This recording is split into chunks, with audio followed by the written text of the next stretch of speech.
Assalamualaikum warahmatullahi wabarakatuh. Alhamdulillah wassalatu wassalamu ala Rasulillah wa ala alihi wa sahbihi wa man walah wa ba'd. Allahu akbar, Allahu akbar, Allahu akbar, Allahu akbar kabira. Alhamdulillahi katsira wa subhanallahi bukratan wa asila. La ilaha illallah wallahu akbar, Allahu akbar walillahil hamd. Jemaah sekalian, keluargaku yang seluruhnya tanpa kecuali dari manapun yang terhubung lewat Zoom ini, semoga Allah Subhanahu wa taala memberkahi kita, memuliakan kita, dan menerima seluruh amal ibadah yang telah kita tunaikan sampai dengan detik ini. Baiklah, kita akan coba urutkan supaya lebih tertib, lebih terukur, dan lebih sistematis pembahasan kita.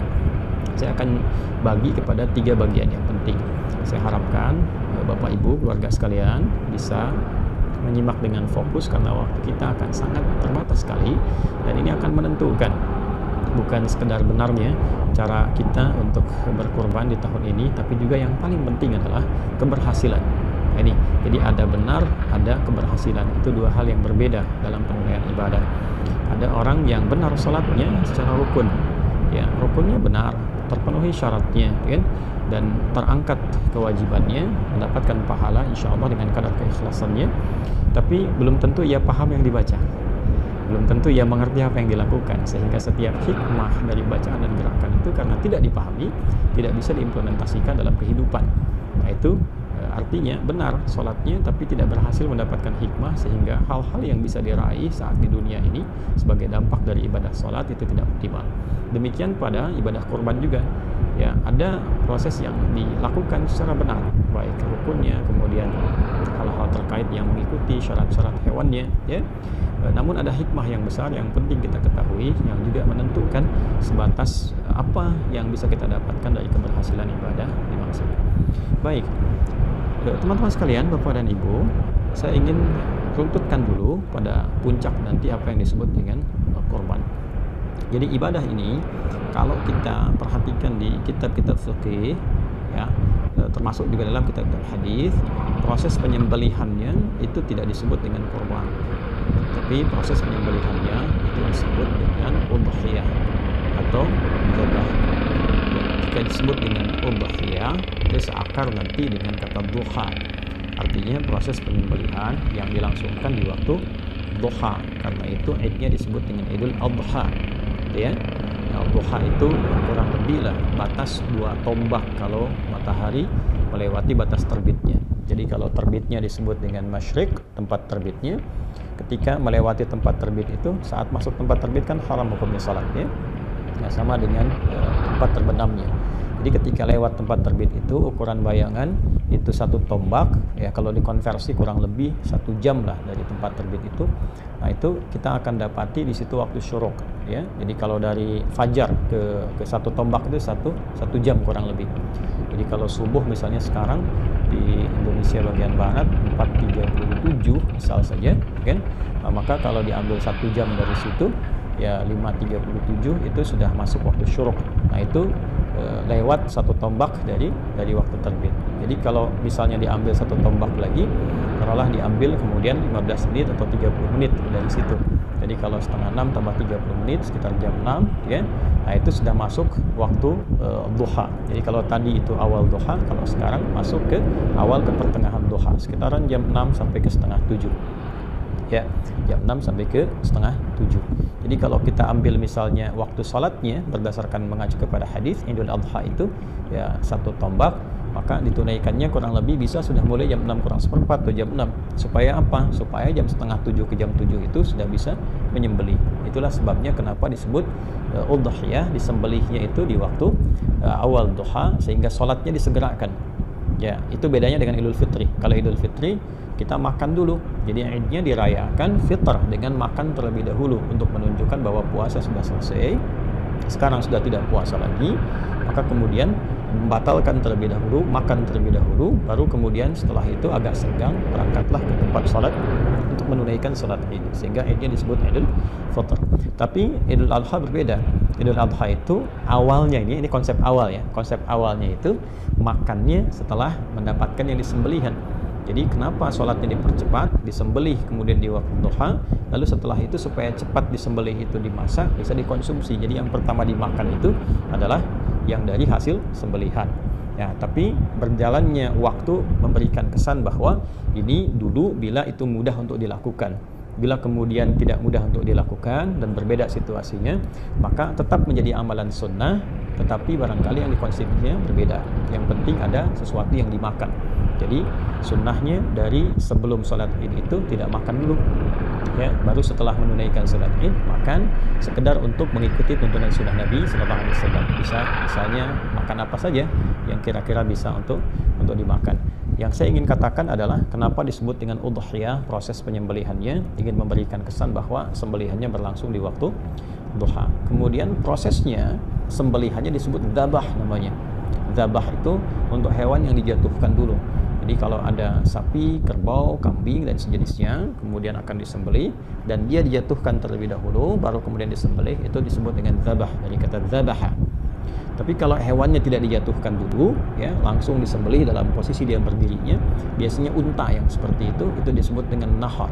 Di surat Al-Kautsar itu kita dapatkan kata nahar, inna a'tainakal kautsar fashalli li rabbika wanhar.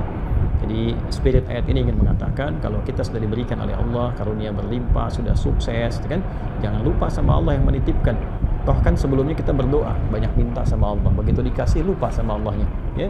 Maka cara mensyukuri semua nikmat ketika diberikan itu berbanyak konektivitas dengan Allah. Yang pertama adalah ibadah lewat fisik, sholat, fasalli, banyak sholat, tambah tahajud, tambah sholat sunnah. Kemudian yang kedua, beribadah lewat harta, yang nggak semua orang bisa lakukan, wanhar. Ya, di era Nabi itu menyembelih unta termasuk yang paling tinggi karena unta kan nggak semua orang bisa dapatkan, ya. Jadi maksudnya apa? Kalau sudah sukses, jangan murah dalam berbagi. Toh yang dititipkan pun bukan punya kita juga. Supaya harta bertambah, Allah makin sayang, ya semakin banyak berbagi. Itu dua sikap bagi insan beriman. Singkatnya, dalam narasi baik di Quran ataupun di hadis tidak ditemukan kata korban. Sekarang kenapa menggunakan kata korban? Ya, dan tema besarnya pun tebar korban, ya kan?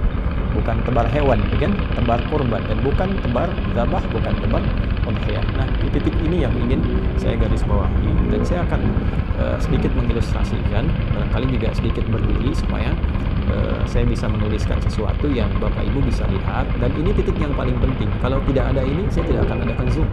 Ya, cukup bagi Bapak Ibu kemudian menitipkan barangkali, lalu kita berikan waktunya, lalu diberikan bimbingan doanya, dihafalkan, selesai. Tapi ini yang ingin saya pastikan, jangan sampai, mohon maaf ya, usaha yang kita optimalkan baik dari hartanya kan tidak mudah itu mendapatkan harta yang dimaksudkan, ya. Kemudian juga waktu dan sebagainya tidak sia-sia. Nah, jadi saya ingin fokuskan satu titik yang paling penting, bahwa kata korban, kurang lebih begini ya, kita tuliskan korban. Nah, ini dari bahasa Arab, tulisannya seperti ini, ya, korban, ya, jelas ya. Baik, ini asalnya seperti ini, berasal dari akar kata qaf, ra dan ba, qoroba. Bila ditambah dengan alif dan nun, ini menunjukkan bentuk superlatif, sesuatu yang sangat sifat mubalaghah, ya. Id qarraba qurbanan fataqabbala min ahadihima wa lam yataqabbal min al-akhar. Demikian di Al-Maidah itu. Perhatikan baik-baik, fokus. Jadi korban itu asalnya bukan menyembelih, ya. Pada dasarnya dikata qurba yang berarti dekat, ya. Kalau dijadikan bentuk superlatif, bertambah atau menjadi sangat, ya, maknanya, maka rumusnya jadi seperti ini, fu'lan, u'an gitu, ya. Ini menunjukkan sesuatu yang bertambah sangat. Ghafara, mengampuni. Ghufran, yang banyak ampunannya, ya. Jelas ya? Baik. Kemudian ada lagi yang pakai fathah, nggak pakai dhammah, kayak fa'lan. Rahman, yang banyak kasih sayangnya, ya kan? Nah, ini kemudian bentuk ini menunjukkan yang sangat dekat, yang banyak kedekatannya, sangat dekat. Nah, jadi ibadah kurban ini bila dikerjakan dengan benar, goalnya itu adalah membangun kedekatan yang lebih dengan Allah Subhanahu wa taala. Jadi orang yang mampu melakukan ibadah yang dimaksudkan, maka ciri kesuksesan utamanya itu bukan berapa banyak, berapa besar, ya, berapa berat hewan yang kemudian disembelih, tapi bagaimana ia bisa mengambil hikmah dari proses itu sehingga bisa membangun kedekatan lebih antara dirinya dengan Allah Subhanahu wa taala. Bahasa paling simpelnya adalah pasca ibadah ini dirinya menjadi semakin dekat dengan Allah. Nah, ukuran kedekatan itu kan nanti ada dua, ya. Yang pertama, bertambah ibadah ritualnya sebagai bentuk ketawakalannya kepada Allah, aktivitasnya kepada Allah. Sholatnya semakin bertambah, kan? Bacaan Qurannya semakin rajin, ya. Kemudian turunan-turunan yang kira-kira menghubungkan kita dengan Allah Subhanahu wa taala. Dan yang kedua adalah hablu minan nas. Jadi hablu minallah tadi yang pertama. Yang kedua hablu minan nas.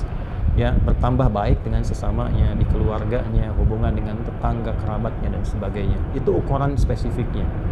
Sehingga orang-orang yang punya kedekatan lebih dengan Allah Subhanahu wa taala, dua sisi ini pasti akan terlihat baik dalam menjalani kehidupannya. Ini gambaran pokoknya. Nah, sekarang pelajaran besarnya adalah bagaimana proses ibadah, sekarang kan sedang ibadah, yang sedang kita tempuh ini, ya Bapak Ibu sekalian, bisa menghasilkan satu goal, satu capaian yang tadi telah kita harapkan. Karena itulah kemudian Nabi SAW memberikan langsung petunjuk yang detail sekali dari persiapan di hari pertama, hari kedua, hari ketiga, sampai menjelang hewan itu disembelih. Oke? Baik, sekarang kita akan ambil kepada aspek pokok langsungnya dulu, ya. Dari sejak Bapak Ibu melakukan akad nih, ya. Akad untuk menyembelih atau ikut dalam proses ibadah kurban ini. Jadi akad itu dilangsungkan dengan menyampaikan uangnya, terus terjadi kemudian hewannya diikat untuk disembelih. Diikat itu maksudnya lewat akad. Ini hewan terikat akan disembelih atas nama Bapak Ibu sekalian. Maka dari proses itu terjadi, mulailah muncul kemudian bimbingan dari Nabi SAW sampai ke hari ini, sampai hewan disembelih nanti, ya. Bukan sampai tanggal 10, ingat. Sampai hewannya disembelih. Nah, apa itu? Termaktub dalam hadis Sahih Muslim, nomor hadis 1977. Kita coba cek dulu, ya. Ini ada Sahih Muslim, saya bisa bacakan, tapi barangkali untuk menguatkan pada Bapak Ibu sekalian, kita bisa cek paling kanan di pertengahan nomor hadis 1977. Coba kita cek. Nah, ini dia. Jadi ya, kalau punya kitabnya silahkan dicek. Kitab Sahih Muslim nomor hadis 1977, ya, di subtopik yang ketujuh. Babu nahyi man dakhala alaihi ashru dzulhijjah wa huwa yuridu at-tadhhiyah an ya'khudha min sya'rihi aw adfarihi syai'a. Ya, bab petunjuk pedoman bagi orang yang telah memasuki 10 hari pertama bulan Dzulhijjah, kemudian ia menginginkan atau berminat untuk menyembelih hewan kurban, ikut program, ya, di situ. Ya, maka sepanjang ia sudah berakad itu, sudah siap itu, ya, dia dianjurkan untuk tidak memotong atau mencukur baik semua rambut yang melekat pada tubuhnya ataupun kuku yang melekat pada tubuhnya. Saya sampaikan hadisnya. Saya langsung cepat saja kepada rawi yang terakhir, yaitu keluarga terdekat Nabi sallallahu alaihi wasallam ini satu, ya'an Ummi Salamah radhiyallahu taala anha, dari Ummi Salamah radhiyallahu taala anha, anna Nabi sallallahu alaihi wasallam qala, beliau menyampaikan, Nabi sallallahu alaihi wasallam bersabda, idza dakhalatil ashru wa arada ahadukum an yudhhiya fala yamassa min sya'rihi wa basharihi syai'a. Qila li Sufyan fa inna ba'dahum la yarfa'uhu qala lakinni arfa'u. Ya, secara singkat, jika telah masuk 10 hari pertama bulan Dzulhijjah, jadi tanggal 1 sampai dengan tanggal 10 nanti, wa arada ahadukum an yudhhiya, dan ada di antara kita yang sudah berniat, berencana gitu kan, untuk mengikuti proses penyembelihan, dalam arti ikut ibadah kurban seperti yang kita istilahkan, fala yamassa min sya'rihi wa basharihi syai'a, maka Nabi menganjurkan, ini sunnah, ya, hukumnya sunnah yang sangat ditekankan, sunnah muakkadah, untuk tidak menyentuh, maksudnya tidak mensyukur kan seluruh rambut yang melekat pada tubuhnya, kemudian juga dan tidak memotong kukunya, ya. Ini gambaran yang pertama. Nah, saya ingin sampaikan begini. Jadi ada sunnah yang pertama, dianjurkan sampai hewan kurbannya disembelih. Nah, hewan kurban disembelih sekali lagi untuk semua program yang melekat bagi kita semua. Insya Allah hewan kurbannya, ya, disembelihnya di hari Kamis, ya. ya, sesuai dengan jadwal. Bila ada perubahan sesuai dengan daerahnya, itu akan diinfokan segera. Tapi insya Allah tidak ada yang disembelih besok. Ya, sekalipun menunaikan sholatnya misalnya ada yang besok, tapi disembelihnya pada hari keesokan harinya untuk menyiapkan lebih mudah lagi gitu ya, supaya juga diinfokannya bisa serentakkan kurban itu luas, bisa hari ke-10, 11, 12, 13. Jadi kalau ada kesibukan di hari saat menunaikan sholat, maka keesokan harinya itu bisa lebih lapang. Nah kemudian, jadi sampai hari disembelih itu, begitu diinfokan hewan bapak ibu disembelih, sampai ke titik itu jangan dulu potong kuku ya, termasuk rambut yang melekat di tubuh. Ya, bukan bulu. Kalau bulu itu ayam, unggas, ya, sapi, itu bulu. Kalau di manusia itu rambut ya. Jadi tidak dipotong dulu, kuku juga jangan dulu dipotong dulu, ya. Ini jangan dulu dipotong. Kemudian yang melekat di tubuh jangan dipotong dulu sampai nanti hewan korbannya itu disembelih. Pertanyaannya kenapa? Ini poinnya. Kenapa? Karena nanti ada juga penafsiran lain yang dimaksudkan hewannya. Tapi kalau saya lebih cenderung kepada orangnya, bukan hewan. Saya ulang ya. Ada yang menafsirkan juga hewannya. Saya sangat menghormati untuk penafsiran itu, tentu juga ada pertimbangan dan alasan, tapi saya lebih condong kepada orangnya, bukan hewannya. Karena kalau kita teruskan bacaan hadisnya sampai dengan ke bawah, itu akan ditemukan kisah. Ya, ini ada kisahnya di bintang 3 di bawah nih ya. Kalau kita bacakan di sini kita akan dapati keterangan. Qala kunna, ini kata Hasan al-Laythi, kunna fil hammam qabila al-adha, fattala fihi nasun faqala ba'du ahli al-hammam inna Sa'id bin al-Musayyab yaqra hadha aw yanha anhu falaqitu Sa'id bin al-Musayyab fadhakartu dhalika lahu faqala ya ibn akhi hadha hadithun qad nusiya wa turika. Ya kan?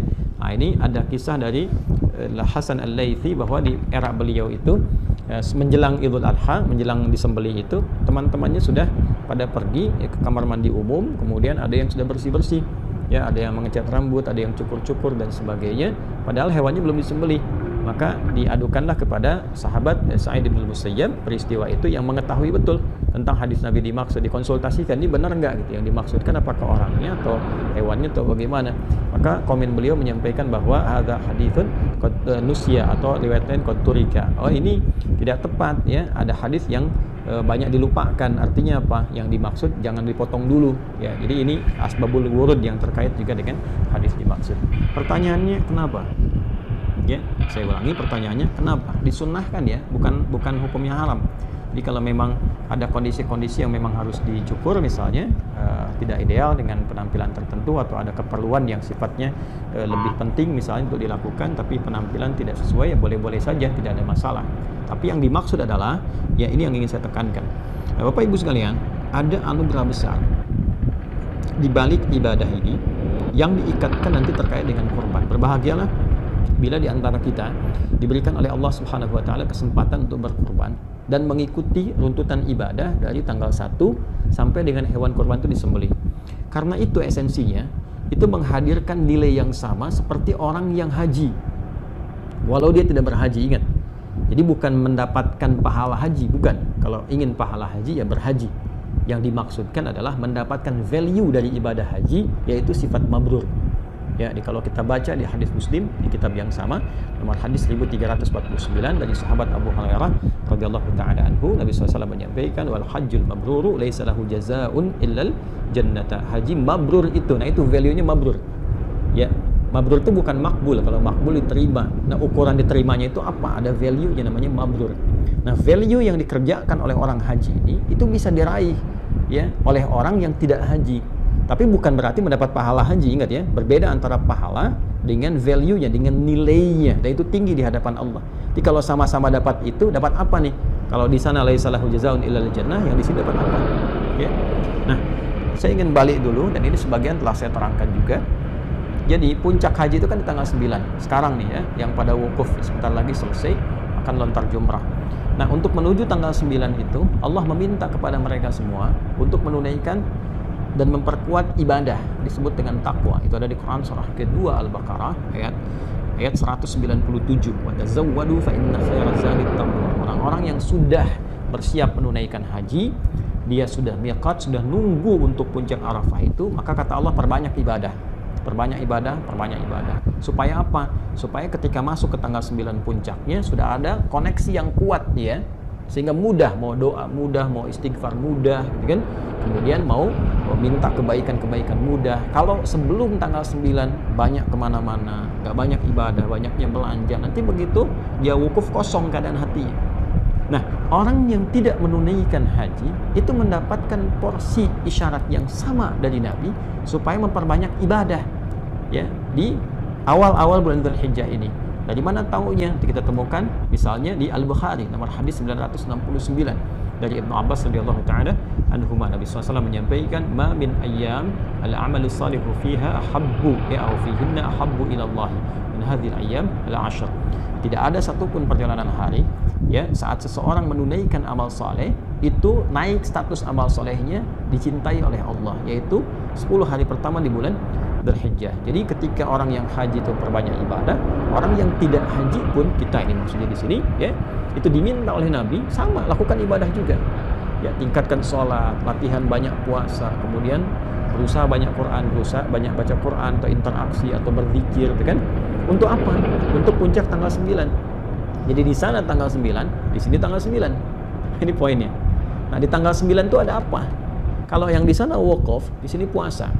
Jadi kalau kita ambil yang di sana wukuf, di sini puasa. Puasanya kita bisa lihat misalnya di hadis riwayat At-Tirmidzi nomor hadis 749. Ya, dari Nabi sallallahu alaihi wasallam beliau menyampaikan, "Siyamu yaumi Arafah anni ahtasibu 'ala Allahi ay yukaffira sanata allati ba'daha wa sanata allati qablaha." Ini poinnya penting sekali nih Bu, ya, Bapak, teman-teman sekalian. Jadi kata Nabi, puasa yang ditunaikan di hari ke-9 itu pada momen Arafah. Jadi yang di sana momentumnya, yang di sini itu harinya, hari dalam arti waktu. Jadi maksudnya apa? Waktunya tanggal 9 boleh jadi ada yang sama, boleh jadi ada yang berbeda. Tapi kalau masuk di waktu itu, lakukan seperti orang yang wukuf amalannya.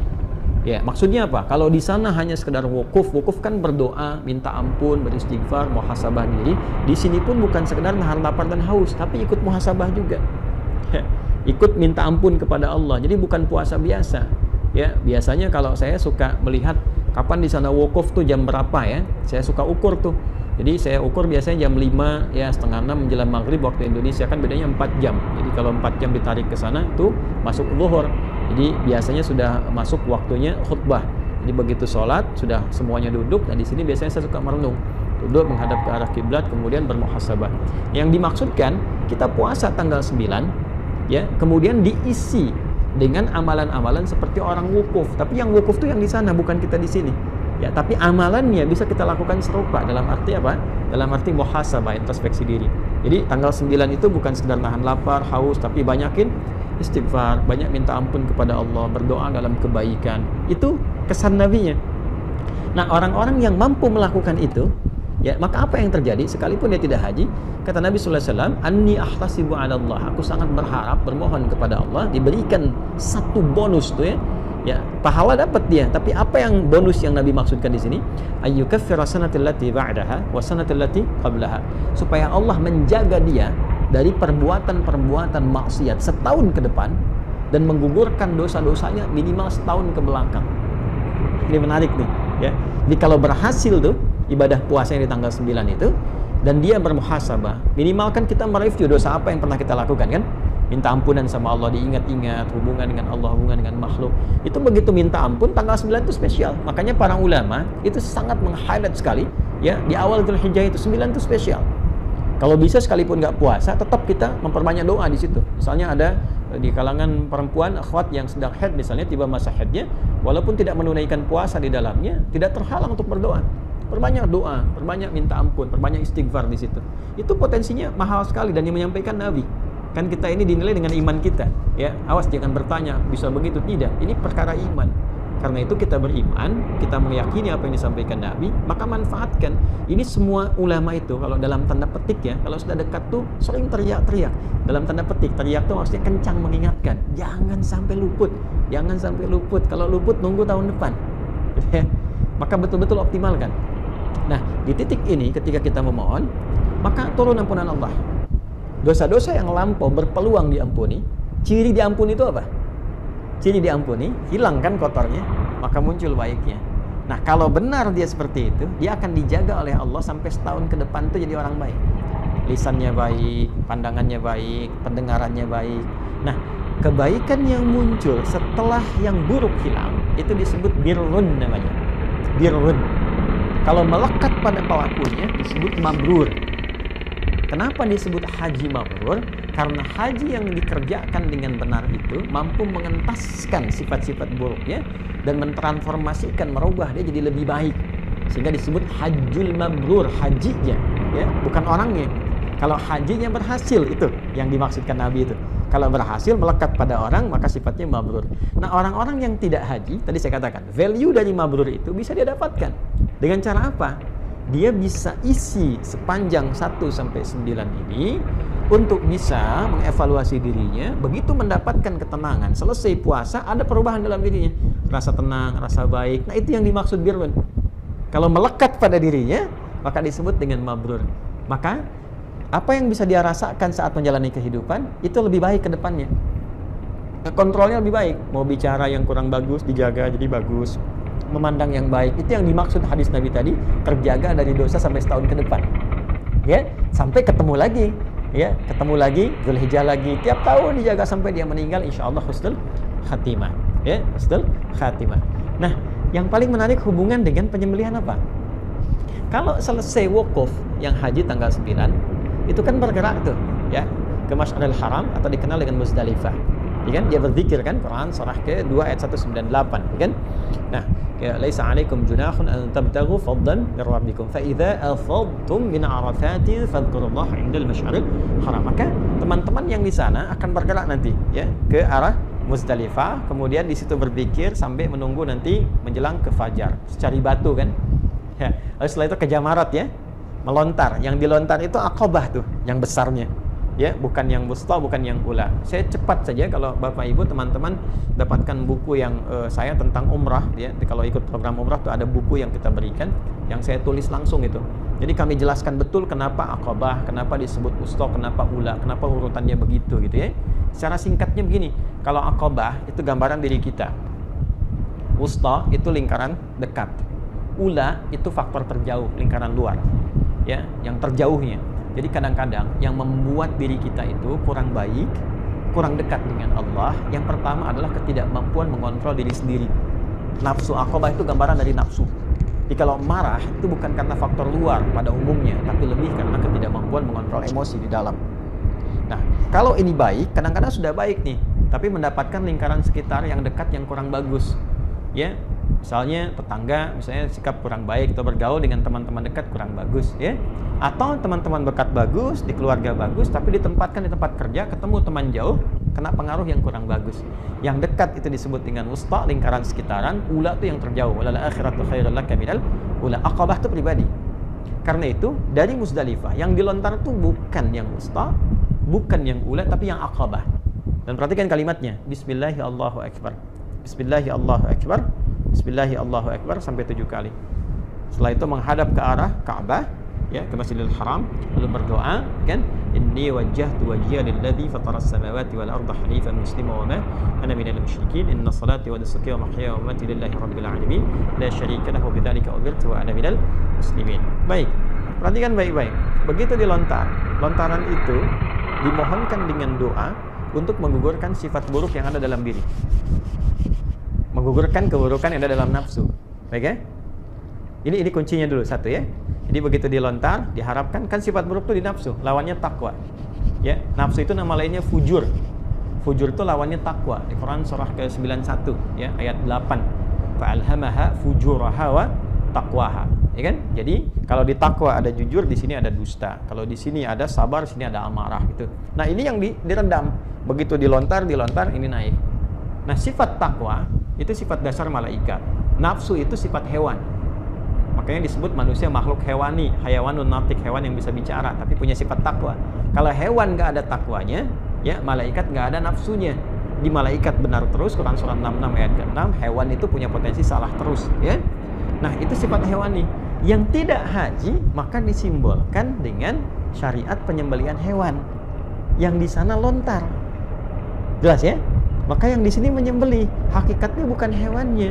Hakikatnya itu saat menyembelih itu adalah, ya, menggugurkan sifat-sifat hewani yang dominan sehingga menutup peluang-peluang sifat takwa yang baik yang seharusnya muncul. Ini kapan bisa terjadi? Kalau bisa kita renungi di tanggal 9. Makanya saat puasa kita muhasabah, apa sih sebenarnya yang menjadikan saya kok bisa terasa jauh dari Allah? Bangun malam tuh kayak susah banget tuh. Mau baca Quran susah gitu kan. Mau zikir kok keras lisannya. Kenapa? Padahal tahu kita mau meninggal, tahu pengen husnul khatimah, tahu pengen menghadap Allah. Kok bekalnya seakan sulit dilakukan. Introspeksi diri. Apa yang menyebabkan itu? Ya, jangan-jangan terlalu ya condong ke urusan dunia, sibuk dengan macam-macam sehingga lupa dengan ibadah. Ya, sibuk dengan fisik, sibuk dengan pikiran. Kan ada intelektual, ada fisikal, ada spiritual. Orang kalau terlalu sibuk dengan intelektualnya, rupa makanan untuk rohnya, kaku untuk ibadahnya. Ya, pun demikian, kenapa dengan orang-orang sekitaran misalnya kurang baik, kenapa dengan keluarga tidak baik, dievaluasi sampai kita menemukan itu. Maka kita bertekad dari dalam diri kita. Kalau kita mengandalkan orang kan susah kan? Tapi kalau kita bisa dalam diri kita benahi, maka untuk datang ke masjid, untuk ibadah, untuk sholat itu lebih mudah. Ya, untuk mengatakan sesuatu yang baik itu lebih mudah sepanjang kita lebih bisa membuka hati. Ya, kan take off itu kalau tenaganya kuat bisa terbang sendiri kan? Ya, makanya apa yang harus dilakukan? Ketika yang di sana melontar, di sini menyembelih. Dan tidak semua orang bisa memiliki ya sesuatu untuk disembelih. Jadi berbahagialah ketika kita diberikan kesempatan oleh Allah untuk bisa menyembelih dalam arti untuk menunaikan ibadah ini, itu mahal. Itu mahal sekali hikmahnya. Tapi jangan sampai berhenti di sekedar saya pesan ya sekian. Bukan itu yang diinginkan. Ya, kalau cuma begitu ya Bapak Ibu bisa lakukan dimanapun. Yang ingin saya tekankan adalah jangan sampai gagal saat itu disembelih. Jadi sampai ketiba waktu penyembelihan itu, walaupun sudah misalnya lewat di tanggal 9 misalnya, lewat tetap renungkan, isi dengan takbir, isi dengan tasbih, lihat sekitaran, evaluasi dengan kerabat terdekat, sehingga hasilnya nanti bisa dirasakan pasca hewan itu disembelih. Begitu hewan disembelih, perhatikan baik-baik ya, baik saya, Anda, kita menyembelih secara langsung atau diwakilkan oleh orang lain yang menyembelih dan waktunya disampaikan. Tapi kalimatnya sama ketika disembelih. Bismillahirrahmanirrahim. Satu. Kan? Coba lihat yang di sana lontar Bismillahirrahmanirrahim, di sini Bismillahirrahmanirrahim dan menghadap ke kiblat. Setelah itu, ini yang sering lupa. Setelah itu selesai disembelih, segera menghadap ke kiblat, membacakan doa. Dan ini doanya sunnah. Kalau kita lacak di kitab hadis banyak doanya. Ya, apa doanya? Sama persis dengan orang selesai lontar jumrah, lontar Aqabah. Menghadap ke arah kiblat, inni wajjahtu wajhiya lilladzi fatara as-samawati wal arda hanifan musliman wa ma ana minal musyrikin. Inna salati wa nusuki wa mahyaya wa mamati lillahi rabbil alamin la syarika lahu wa bidzalika umirtu wa ana minal muslimin atau wa ana awwalul muslimin. Ya Allah, sungguh aku saat ini menghadapkan diriku sepenuhnya kepadamu. Maksudnya bertawakal, maksudnya sepatuh-patuhnya. Jadi kalau kita mengatakan inni wajah itu komitmen yang kuat untuk patuh. Dalam bahasa Arab itu begitu ya. Hadapkan diriku sepenuhnya kepadamu penguasa langit dan bumi. Sungguh sekalipun aku sholat, aku ibadah, ya manasik, ya atau aku menyembelih sampai sekarang, atau bahkan aku hidup atau aku wafat saat ini, ya aku semua jadikan tawakal kepadamu. Aku berjanji tidak akan pernah menyimpang apalagi berbuat musyrik, dan mulai saat ini, nah ini poinnya, mulai saat ini aku berkomitmen akan patuh kepada semua tuntunan. Ingat loh kalimat itu, ada satu komitmen yang dibangun. Jadi setelah itu disembelih kita mengatakan wa ana minal muslimin, aku termasuk hamba yang muslim, maksudnya aku akan patuh pada semua ketentuanmu yang diberikan petunjuknya oleh Rasulullah SAW. Ya kan? Nah, baru selesai itu. Maka kalau itu udah selesai, lalu dari situ ada feedback pada diri kita, di sana selesai kan, melontar, menghadap ke kiblat, kita selesai menyembelih, menghadap ke arah kiblat, lalu bermohon kebaikan pada Allah Subhanahu wa taala. Nah, titik itulah kemudian yang melahirkan kurban. Titik itu yang melahirkan kurban. Jadi setelah kita merasakan ada keberanian untuk mengevaluasi diri, kita jadi lebih baik, lebih dekat dengan Allah, ya, lebih ringan lisan berpikir, lebih ingat bahwa kita akan pulang, lebih meningkat ibadahnya, lebih nyaman, lebih enak. Itu yang dimaksud dengan kurban. Ya, makanya ibadahnya, kenapa para ulama memperkenalkan nama kurbannya bukan penyembelihannya, untuk memberikan kesan pengingat yang kuat kepada kita, yang diharapkan itu perubahannya, bukan sekedar hewannya. Kalau mau nyari pahala dengan hewannya sepanjang ikhlas, sumbernya bersih, pahala dapat. Tuh, mau nyari pahala. Tapi kalau kita mau mencari lebih dari situ, supaya mendapatkan percikan keberkahan dari ibadah itu, maka urutan ini setidaknya kita bisa optimalkan. Ya, jadi saya sangat berharap Bapak Ibu sekalian di sesi ini kan pembekalan menuju ke penyembelihan. Saya harapkan kepada kita semua ya dengan izin Allah Subhanahu wa taala sambil kita saling mendoakan. Yang pertama, coba kita ikuti sunnah-sunnah yang tadi Nabi tuntunkan karena ini setahun sekali dan tidak semua punya kesempatan seperti ini. Ya, tidak semua punya kesempatan yang serupa. Jadi syukuri ini dengan cara kita optimalkan. Yang kedua, kita saling mendoakan dulu untuk semua supaya Allah kasih kemudahan. Ya, ringankan berbagi, doakan yang di sana, yang di haram, kan, supaya mendapatkan kemudahan dari Allah, diterima ibadah hajinya, kan? Lapangkan. Jadi mendoakan orang lain itu melatih hati kita supaya lunak. Kalau hati kita sudah lunak, sudah enak, itu masya Allah, itu mudah sekali untuk dibawa zikir, ya, dibawa kepada hal yang baik. Lalu minta sama Allah menguatkan diri kita, ya. Ya muqallibal qulub tsabbit qulubana ala dinik, ada iman, ala istiqamah, ala tawakkul ilaik, gitu kan? Minta kebaikan. Setelah itu isi perbanyak dengan, kalau kita lihat di Musnad Ahmad itu dengan takbir, dengan tahmid, dengan tasbih, dengan tahlil, sampai kemudian masuk di penunaian salat, ya, sampai kemudian disembelih, bahkan di 3 hari terakhir. Karena bentuk syukurnya, ya, bertambah takwanya. Jadi kalau nanti selesai kurban, itu ukuran pertamanya nanti 2 hari setelah itu. Jadi begitu selesai kurban 2 hari, makanya disebut hari tasyrik kan? Hari tasyrik itu, ya, itu 2 sampai 3 hari kan? 11, 12, 13. Standar kecilnya 2 hari. Quran surah ke-2 ayat 203. Wadhkurullaha fi ayyamin ma'dudat faman ta'ajjala fi yawmain. Itu disebut nafar awal, ya. Kemudian ada yang nafar akhir, ya, ada nafar akhir ditambah dengan 3 hari. Intinya apa? Ada ujian tuh di 2-3 hari itu, merasa kenikmatan enggak? Ya, merasa senang ibadah enggak? Tambah enggak? Ya, hubungan baik gak dengan sesama dan sebagainya. Kalau kita dapat itu ciri pertama bahwa kurban kita bukan sekedar diterima oleh Allah, tapi ada berita baik bahwa kurban itu telah memberikan perubahan dan keberkahan dari sisi Allah kepada kehidupan kita. Nah, tapi untuk siapa? Liman ittaqa. Coba baca Quran surah kedua ayat 203, paling kiri sebelah atas. Wadhkurullaha fi ayyamin ma'dudat faman ta'ajjala fi yawmaini fala itsma 'alaihi wa man ta'akhkhara fala itsma 'alaihi liman ittaqa. Ya, jadi yang di sana mabit di Mina, ya kan? Di mabit di Mina itu kan untuk mengevaluasi diri, nambah ketaatan nggak? Yang di sini, ya, sama, mengevaluasi pasca penyembelihan. Walaupun sedang liburan tuh ingat sholat nggak? Masih bisa tahajud nggak? Ya kan? Masih bisa baca Quran nggak? Terus perubahan kebaikan interaksi kita nambah nggak? Nah, itu esensinya. Ya, jadi itu hal yang paling penting.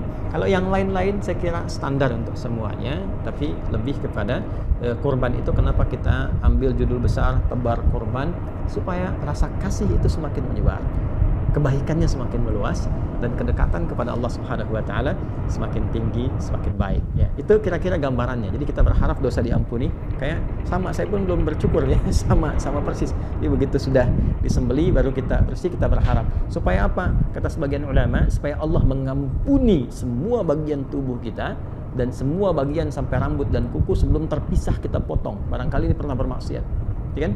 Kemudian bagian ini pernah bermaksiat. Jadi sebelum dicukur, sebelum dipisahkan, ini Allah sudah ampuni. Jadi bersih saat dipisahkan dari bagian tubuh kita. Nah, itu diantara hikmahnya. Ya, ini hal yang terkait dengan pembelajaran, pembekalannya saya kira sangat jelas sekali, ya, untuk bisa dipahami dengan baik. Tinggal teknis. Baik, ya. Di lapangan Bapak Ibu sekalian, alhamdulillah sudah ditebarkan hewannya, tinggal menunggu waktu penyembelihan, dan saya secara pribadi memonitor, ya, memonitor secara pribadi, dan alhamdulillah tahun ini jadi semakin luas. Mudah-mudahan dengan keikhlasan saya sangat mengajak pada kita semua, kita berusaha ikhlas. Ikhlas itu sudah melapangkan semua apa yang telah dikerjakan, tawakal pada Allah. Jadi hasilnya serahkan pada Allah. Yang penting kita sudah ikhtiar, ya. Nah, ini yang akan menentukan penilaian Allah Subhanahu wa taala pada kita semua. Nah, poin terbesarnya alhamdulillah hari ini, di tahun ini maksudnya semakin meluas dan semakin beragam untuk penerimanya. Kalau kemarin itu kita fokuskan ke daerah-daerah tertentu, kita hanya batasi 100, sekarang kita buka ada sekitar 210 kambing. Kemudian sapinya ada 11. Itu pun saya minta cukupkan dulu karena mengingat waktu untuk koordinasi. Jadi kita tidak sembarangan. Ya, kita betul-betul kami minta timnya datang ke lokasinya, memastikan dibikin kemudian tandanya betul-betul orangnya itu tertulis dengan benar, setiap hewannya diserah terimakan, ada kemudian panitia setempatnya diberi arahan lagi, jadi semua terkoneksi, ya, dan dokumentasi dan semuanya, dan yang paling penting waktu supaya bisa diinfokan saat akan disembelih. alhamdulillah saat ini jadi ada kita bagi tiga bagian ya. Ada bagian pertama wilayah-wilayah yang dalam tanda petik ya, ada wilayah fuqara ya, orang-orang yang butuh perhatian gitu kan. Yang kedua adalah yang korban gempa, khususnya wilayah Cianjur yang kemarin dan sekitarannya itu, ada yang masih mengungsi, ada yang masih di tenda sebagian dan sebagainya. Yang ketiga adalah imigran yang memang di bawah UNHCR yang saat ini, dan memang sangat memprihatinkan juga. Itu ada satu wilayah yang nggak perlu saya sebutkan karena kita sedang sekarang tersambung dan live Zoom. Ya, itu ada mereka beberapa negara yang memang sangat sulit untuk menemukan daging apalagi. Jadi kita supportkan ketiga bagian ini dengan 4 atau 5 wilayah berbeda. Jadi bercabang, tapi kita sampaikan juga update-nya, dan ada penanggung jawab di setiap wilayah-wilayahnya sampai ke orang per orangnya. Insya Allah rapi tersusun di bagian-bagiannya. Tapi yang paling penting disampaikan adalah hewannya, Bapak Ibu sekalian, itu disembelihnya di hari Kamis. Saya ulangi ya, hewannya disembelihnya di hari apa? Kamis, ya. Karena sekalipun ada yang sholatnya hari Rabu, tapi tetap dengan tinjauan dua hal. Yang pertama itu adalah ke lapangan supaya lebih nyaman, jadi hari Rabu fokus sholat, Kamis menyiapkan. Yang kedua adalah supaya bertoleransi juga, sama-sama saling toleran, gitu kan, untuk dengan yang lebarannya di hari Kamis supaya nyaman. Kalaupun ada menyembelih, rasanya nyaman dan meminimalisir hal-hal yang kurang baik sehingga merusak nilai-nilai kebaikan yang sudah terjalin ya. Jadi itu hari Kamis, tapi ada kemungkinan satu daerah ya itu ada 2 sapi tapi atas nama perorangan yang kemungkinan dilakukannya itu di hari Jumat. Satu daerah saja di daerah Menes 2 sapi itu ya, daerah perkampungan, dan di situ masya Allah itu bisa menjangkau luas sekali, berapa mungkin ratus atau mungkin ribu orang yang ada di situ ya. Karena mereka akan sholatnya di daerah itu di hari Kamis, kemudian terbiasa di daerahnya menyembelih sehari setelahnya ya. Dan itu masya Allah nanti kalau jadi menariknya begini, di daerah itu belajar dari tahun kemarin itu kalau sudah siap disembelih nanti semua guyub, semua beberapa kampung, jadi satu daerah itu berapa kampung datang tuh, 2-3 dusun. Jadi nanti mereka makan sama-sama pakai alas pisang dan sebagainya. Jadi mereka sudah sembelih, mereka doakan sahibul korbannya, lalu makan sama-sama semua kampung itu. Masya Allah. Jadi ada yang dibawa pulang, ada yang makan di situ barang-barang semuanya. Lalu setelah makan mereka mendoakan orang yang berkorban dan sebagainya. Itu luar biasa. Yang penting diketahui waktunya. Jadi kalau nanti sudah diketahui waktunya kapan ya, dan diinformasikan, mungkin nanti ada yang tersambung juga ya pada saat itu. Nah, ibu bapak langsung bisa melakukan seperti tadi yang saya sampaikan ya. Misalnya Bu, korbannya ibu atau Pak, korbannya bapak disembelih jam sekian ya, kan? Maka di saat yang sama, begitu disembelih saat yang sama menghadap ke arah kiblat. Saya ulang ya, menghadap ke arah kiblat, Anda mengatakan inni wajjahtu wajhiya lilladzi fataras samawati wal arda hanifan musliman wa ma ana minal musyrikin. Inna salati wa nusuki wa mahyaya wa mamati lillahi rabbil alamin la syarika lahu wa bidzalika umirtu wa ana minal muslimin. Bacakan ini. Kalau biasa yang iftitahnya pakai yang wajah tu ya, ini tinggal tambahkan inni wajah tu, itu lebih mudah sampai ujungnya. Setelah itu silahkan berdoa menghadap ke arah kiblat, singkat aja berdoa ya, minta diampuni dosa, minta dilancarkan rezeki, minta oleh Allah diberikan sisa hidup yang baik, diwafatkan dalam keadaan husnul khatimah. Minta itu, saya mohon sebesar-besarnya, minta ya, jangan dianggap ringan ya, mohon minta. Sekali lagi, mohon minta, itu setahun sekali tuh ya. Sekalipun Anda misalnya sekarang yang Zoom-nya ada yang hanya dibuka dengar apa, tapi mohon untuk yang satu ini tolong minta ya. Jadi tanya kepada panitia di lapangan, yang saya hari apa, jam berapa, jelas ya. Baik, setelah itu silahkan potong kuku ya. Kalau ada yang laki-laki misalnya mau cukur kumis atau apa dirapikan, silahkan sambil potong itu juga ya, minta ampunan pada Allah Subhanahu wa taala. Misalnya Allahummaghfirli atau Rabbighfirli ya, boleh.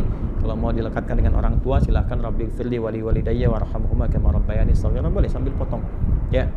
Ya, saya mau ajarin sedikit ya cara potong kuku nih, sunnahnya. Jadi kalau mau potong kuku, ini sunnah ya, sekalipun tidak di hari-hari awal Idul Adha, misalnya di hari Jumat, untuk laki-laki dan perempuan. Ini mulainya tangan kanan, yang ini, yang jari telunjuk dulu. Saya ulang ya, kalau mau potong kuku dari sini, yang tangan kanan, jari telunjuk, ini sunnahnya. Sudah? Kemudian setelah itu baru diurut, kelingking, yang ini, jari manis ya, yang lain asin. Yang ini kelingking, lalu jari ini manis namanya, kemudian ini jari tengah, lalu jempol. Saya ulang ya, telunjuk dulu yang ini, lalu kelingking, ini jari manis, jari tengah, lalu pindah ke sini, sama urutannya. Ini dulu, yang telunjuk dulu. Ya, nanti ada yang versinya jempol, kemudian baru kelingking ke sini, ada yang sama persis telunjuk, kelingking ke sini baru kemudian jempol. Intinya mulai yang kanan telunjuk dulu. Ini kayak sederhana ya, kayak sederhana sekali, sederhana. Ya, jangan. Tapi ini nilainya mahal sekali. Yang pertama, kalau dibiasakan begini, ini ikut sunnah Nabi SAW, gak ada pahalanya. Yang kedua, dampaknya tangan ini terjaga dalam kebaikan. Ya, nanti sisi lain kalau belajar tentang, kan di kita itu belajar lengkap. Ada tentang bab kepala, ada bab telinga, bab mata, bab lisan, sampai ke jari, sampai ke kelingking, sampai ke semua. Ini ada babnya sendiri. Nah, itu ada petunjuknya baik di ayat ataupun di hadis. Ada. Ya, dan ini akan bicara di hari kiamat nanti. Kalau kita baca Yasin kan, kalau biasa baca Yasin malam Jumat ayat Al-Kahf ya. Al-yauma nakhtimu 'ala afwahihim fatukallimuna aydihim. Nah, aydihim itu yang mana? Yang ini. Ya, karena ini yang sering dipakai. Kalau bikin status kan pakai ini kan, bukan pakai ini. Ya kan? Pakai ini kan. Nah, ini yang makanya di dunia pun fingerprint yang bicara. Ya, sidik jari yang bicara. Nah, ini nanti ada kaitan dengan itu. Jadi gambaran kalau mau potong kuku. Jadi silahkan begitu sudah diketahui waktunya, ya Bapak Ibu nanti akan dihubungi panitia atau silahkan bertanya. Ya kan, karena kita ada kan call center juga, semua datanya sudah urut ya. Sekali lagi alhamdulillah hewan-hewan didistribusikan hari ini, kecuali satu wilayah untuk yang imigran itu besok baru nyampe di wilayahnya. Insyaallah setelah sampai keesokan harinya, jadi semua hari Kamis semua akan disembelih, kecuali tadi yang kemungkinan ada 2 sapi atas nama siapa yang kemungkinan mungkin di hari Jumat ya. Jadi silahkan nanti menghadap ke arah kiblat, doanya tadi sudah saya sampaikan, lalu potong kuku seperti yang saya utarakan tadi caranya. Setelah itu selesai, tinggal perbanyak takbir ya, lalu diisi dengan tasbih, tahmid, tahlil di 2 hari pasca itu sampai mendapatkan ketenangan. Jadi bukan berapa banyaknya, tapi baca sampai hati kita tersentuh, merasakan kenikmatan lewat itu sehingga terjadi perubahan. Nah, itu yang dimaksud kurban. Ya, karena itu kami buka programnya kurban, bukan penyembelihan. Ya, kan semua mudah-mudahan berhasil. Ya, saya kira itu Bapak Ibu sekalian, semoga semua dirahmati oleh Allah Subhanahu wa taala. Semoga dilancarkan dan dimudahkan. Ya, selebihnya silahkan nanti tersambung dengan panitia teknis di lapangan yang memudahkan segala hal terkait dengan pedoman yang kita bahas bersama itu bisa lancar dan baik. Dan terakhir sebelum saya tutup, bagi yang hewan kurbannya ditujukan dalam niatnya untuk orang lain ya, baik itu misalnya orang yang telah meninggal atau kerabat ya, atau juga kemudian misalnya untuk keluarga, maka tidak ada bedanya. Jadi setelah kemudian diinfokan menghadap ke arah kiblat, inni wajjahtu sampai dengan wa ana minal muslimin atau wa ana awwalul muslimin. Setelah itu berdoalah untuk orang yang diniatkan sesuai dengan hewannya itu. Kalau ayahnya telah meninggal, ya Allah ampuni ayahku, berikan cahaya di dalam kuburnya, berikan tambahan rahmat ya, atau untuk ibu atau untuk keluarga besar, berdoa untuk keluarga keseluruhannya ya. Itu catatan terakhirnya. Saya kira itu yang bisa disampaikan. Selebihnya silahkan baca buku yang telah didapatkan. Di situ ada banyak hal yang bisa diraih untuk bisa dipelajari. Semoga Allah memberikan kelapangan pada kita semua. Mohon izin, saya harus ada persiapan karena saya setelah ini ada persiapan untuk keluar kota, dan di situ kita akan menunaikan Idul Adha untuk esok hari. Dan Bapak Ibu silahkan sesuai dengan apa yang ingin dipilihnya masing-masing ya, dan dengan itu semoga kita semua dirahmati oleh Allah Subhanahu wa taala. Saya kira saya cukupkan. Terima kasih untuk semuanya. Ya Allahumma taqabbal minna innaka antas samiul alim wa tub 'alaina innaka antat tawwabur rahim. Allahumma ij'alna min ibadikas salihin waj'alna ya Allah minal muqarrabin ilaika ya arhamar rahimin. Wa taqabbal minna ibadatana wa 'amalina salih wa qurbanana waj'alna minal muqarrabin ilaika biradak kama tuhibbu wa tarda. Rabbana atina fid dunya hasanah wa fil akhirati hasanatan wa qina adzabannar. Wa sallallahu ala sayyidina Muhammad wa ala alihi wa sahbihi ajma'in. Wa akhiru da'wana subhanakallahumma wa bihamdika asyhadu an la ilaha illa anta nastaghfiruka wa natubu ilaik. Alhamdulillahi rabbil alamin. Assalamualaikum warahmatullahi wabarakatuh.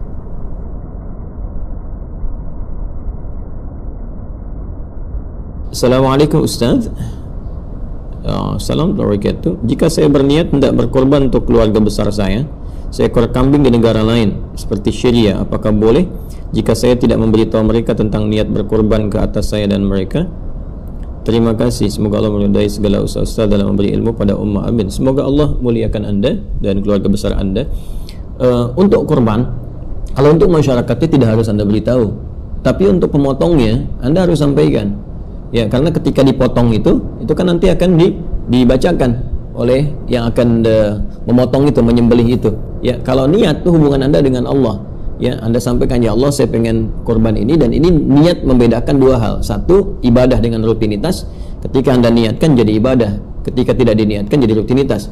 Untuk paling gampang, ya, Anda mau makan diniatkan misalnya untuk ibadah, maka menjadi ibadah. Nanti itu akan jadi nutrisi untuk menguatkan ibadah, bisa membuat Anda kuat untuk sholat, kuat untuk baca Quran. Tapi kalau tidak diniatkan ibadah, tidak Anda doa atau tidak Anda niatkan karena Allah, Anda gak baca bismillah misalnya, atau doa untuk makan, maka seketika jadi rutinitas saja.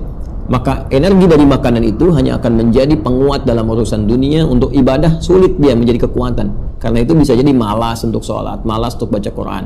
Ya, yang kedua, niat itu untuk membedakan satu ibadah dengan ibadah lainnya. Anda mau sholat zuhur dengan asar, apa bedanya? Kan sama-sama 4 rakaat. Selain waktu, ya niatnya. Waktu bahkan bisa berkumpul kalau jamak takdim, jamak takhir, sama-sama di waktu yang sama. Yang membedakan apa? Niatnya. Pun demikian dengan korban ini, ketika Anda mau meniatkan apakah ini korban atau akikah, Anda niatkan korban, maka Anda niatkan niat hubungan Anda dengan Allah Subhanahu wa taala. Tapi untuk membedakan itu maksud nanti ketika disembelih, maka Anda sampaikan kepada penyembelih, ini korban atas nama si fulan. Karena itu Nabi ketika beliau berniat untuk berkorban, kemudian melafazkan proses pengorbanannya, ya, dengan mengatakan Allahumma hadza min Muhammad, Allahumma laka hadza min Muhammad wa ali Muhammad wa ummat Muhammad. Disebutkan dari si fulan, ya Allah, korban diniatkan dariku untukmu ya Allah, ini dari Muhammad, keluarga besar Muhammad dan umat Muhammad SAW. Karena itu ketika Anda menitipkan kepada penyembelih tertentu, maka penyembelih itu akan mengatakan korban dari si fulan, korban dari si fulana, korban dari keluarga fulan. Ya, Anda tidak harus bikin spanduk misalnya atau status di media sosial, hari ini alhamdulillah berkorban untuk syariah. Tidak harus demikian, cukup Anda sampaikan kepada panitia korban, maka mereka yang akan bacakan. Dan semoga, saya yakin ini adalah usaha untuk menjaga niat kita ikhlas karena Allah Subhanahu wa taala, dan semoga semua itu diikhlaskan oleh Allah Subhanahu wa taala. Bismillah, kita mulai. Assalamualaikum Ustaz. Waalaikumsalam warahmatullahi wabarakatuh. Menyambung pertanyaan, apakah adik kandung dan anaknya termasuk keluarga? Jika korban diniatkan untuk keluarga, saya juga punya anak. Baik, ini mungkin yang dimaksudkan beliau di akhwat, ya, punya adik, beliau juga tadi punya keluarga, adiknya punya keluarga, kan? Nah, kalau ingin dikorbankan atas nama keluarga, apakah bisa mencakup adiknya dan keluarga ini? Nah, ini bergantung teman-teman sekalian kepada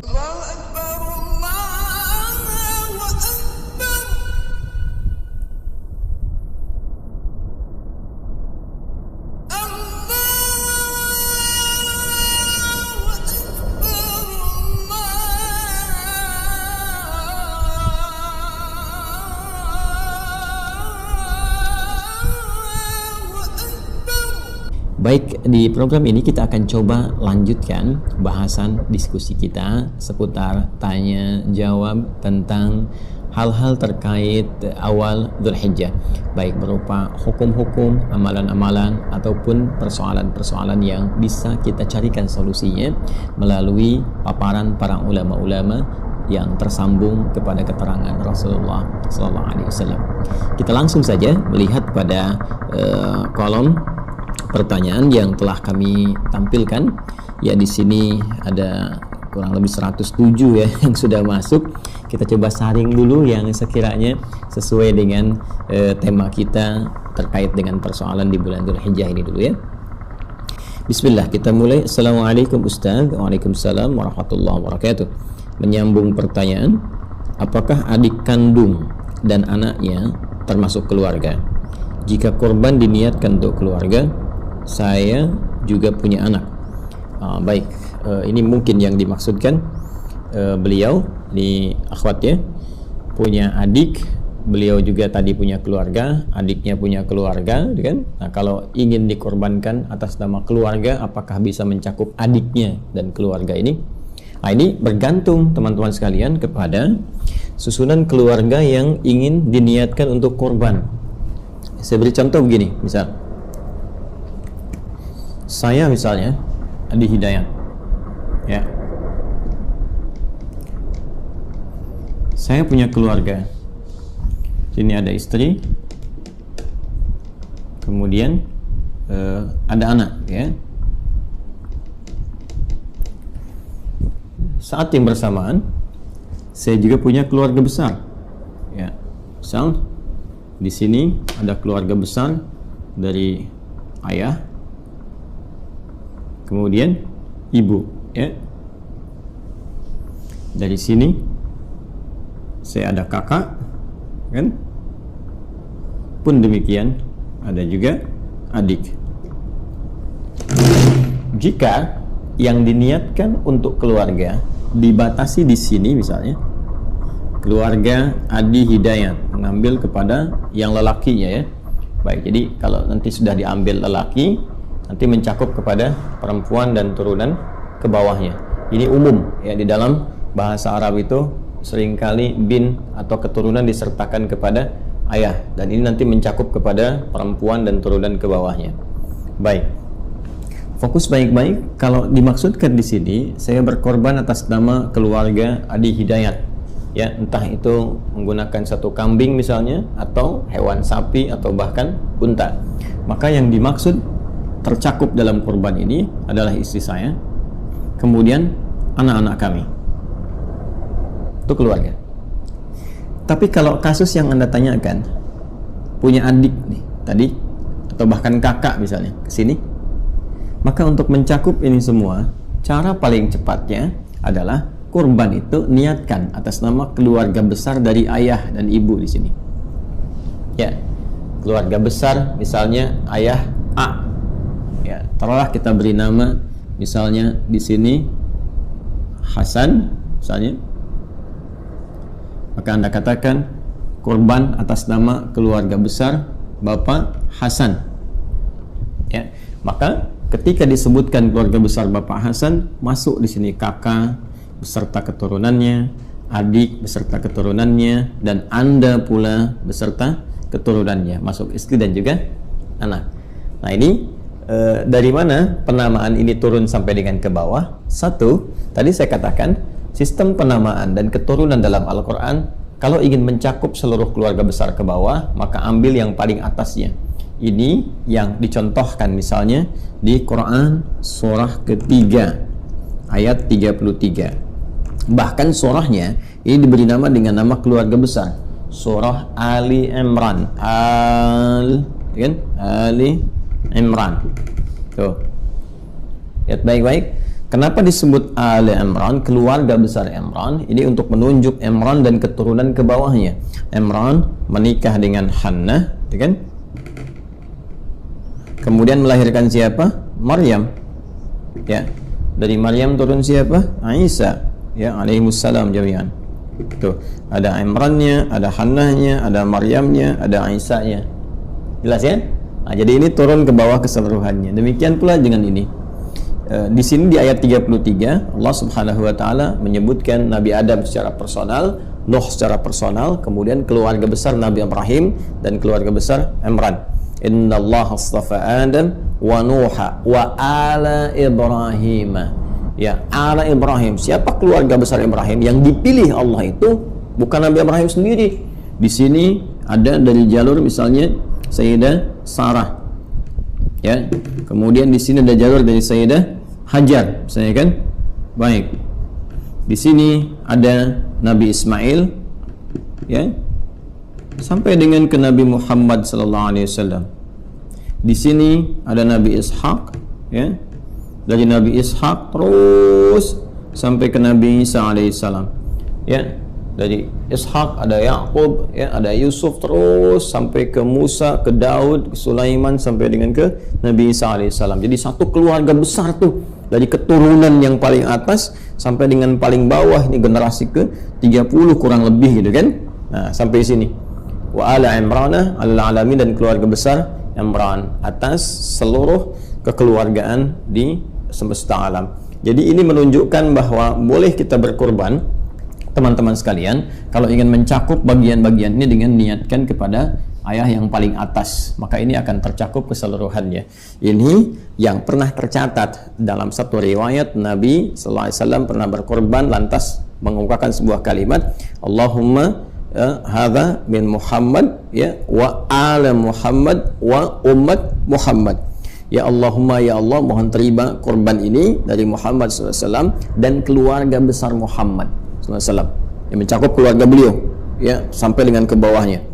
Kemudian wa umat Muhammad SAW dan umat Nabi Muhammad SAW yang saya tegaskan kemarin selama hidupnya belum punya kesempatan untuk berkorban. Nah ini lebih dahsyat lagi, mencakup keseluruhan yang lebih luas. Jadi ini dalil kalau tadi dengan satu keterbatasan saya hanya bisa beli satu hewan kurban misalnya, tapi saya bermohon dengan satu hewan ini bisa mencakup kalangan yang lebih luas, maka demikian caranya. Ya, kurang lebih demikian teman-teman sekalian. Allahu ta'ala alam bissawab. Lalu kita lanjutkan, kita batasi dengan persoalan kurban dulu ya. Assalamualaikum Ustaz. Waalaikumsalam warahmatullahi wabarakatuh. Saya mau bertanya, di saat pandemi seperti ini, mana yang lebih utama, berkorban atau bersedekah dengan niat membantu saudara kita? Mana yang paling prioritas? Atau bahkan itu bisa digabungkan ya. Kalau kita melihat itu bisa digabungkan dan kondisinya bisa memungkinkan, bahkan ideal untuk melakukan itu, maka penggabungan lebih utama. Misal dengan Anda berniat berkorban, bukankah saat bersamaan Anda pun membantu saudara-saudari kita yang tengah merasakan kesulitan tertentu dalam situasi seperti ini dengan cara membagikan bagian dari daging hewan kurban itu? Ya kan? Anda berkorban, kemudian dikemas dengan baik, dengan rapi, daging kurban itu dibagikan kepada saudara-saudari kita di masa-masa seperti ini yang mungkin yang dibutuhkan salah satunya adalah kekuatan pangan. Ya kan? Itu satu.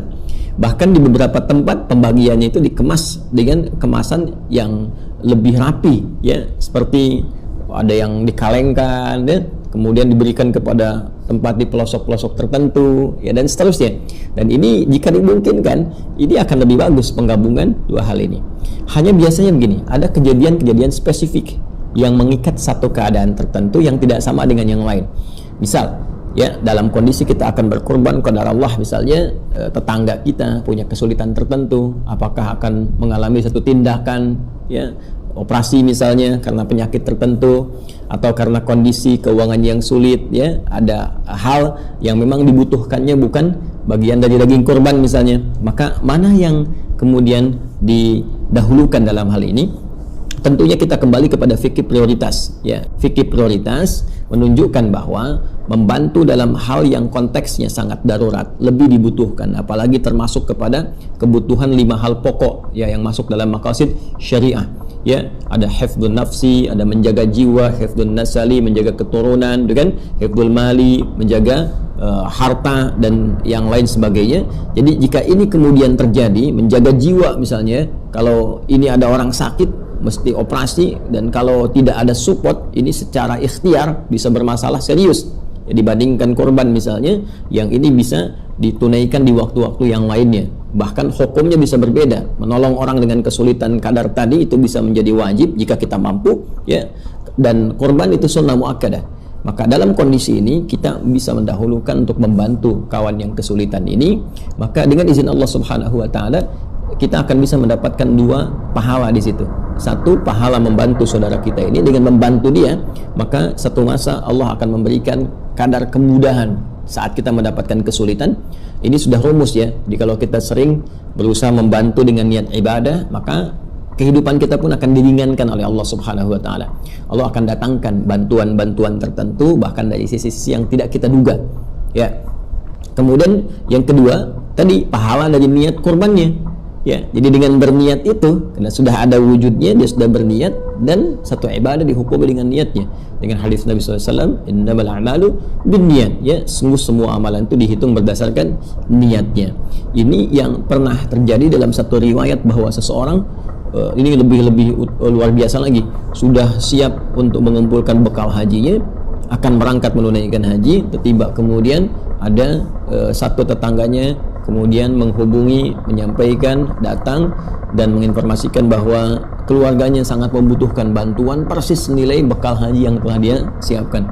Maka dengan segala ketawaduan dan ketulusannya, ia berikan bekal itu pada orang tadi tanpa pernah kemudian menggunjingkan, membicarakannya sedikit pun, ya. Dan dia tidak pernah menyampaikan, sebetulnya saya pengen haji tapi saya mau bantu Anda. Tidak, dia berikan sepenuhnya untuk kebutuhan orang tadi.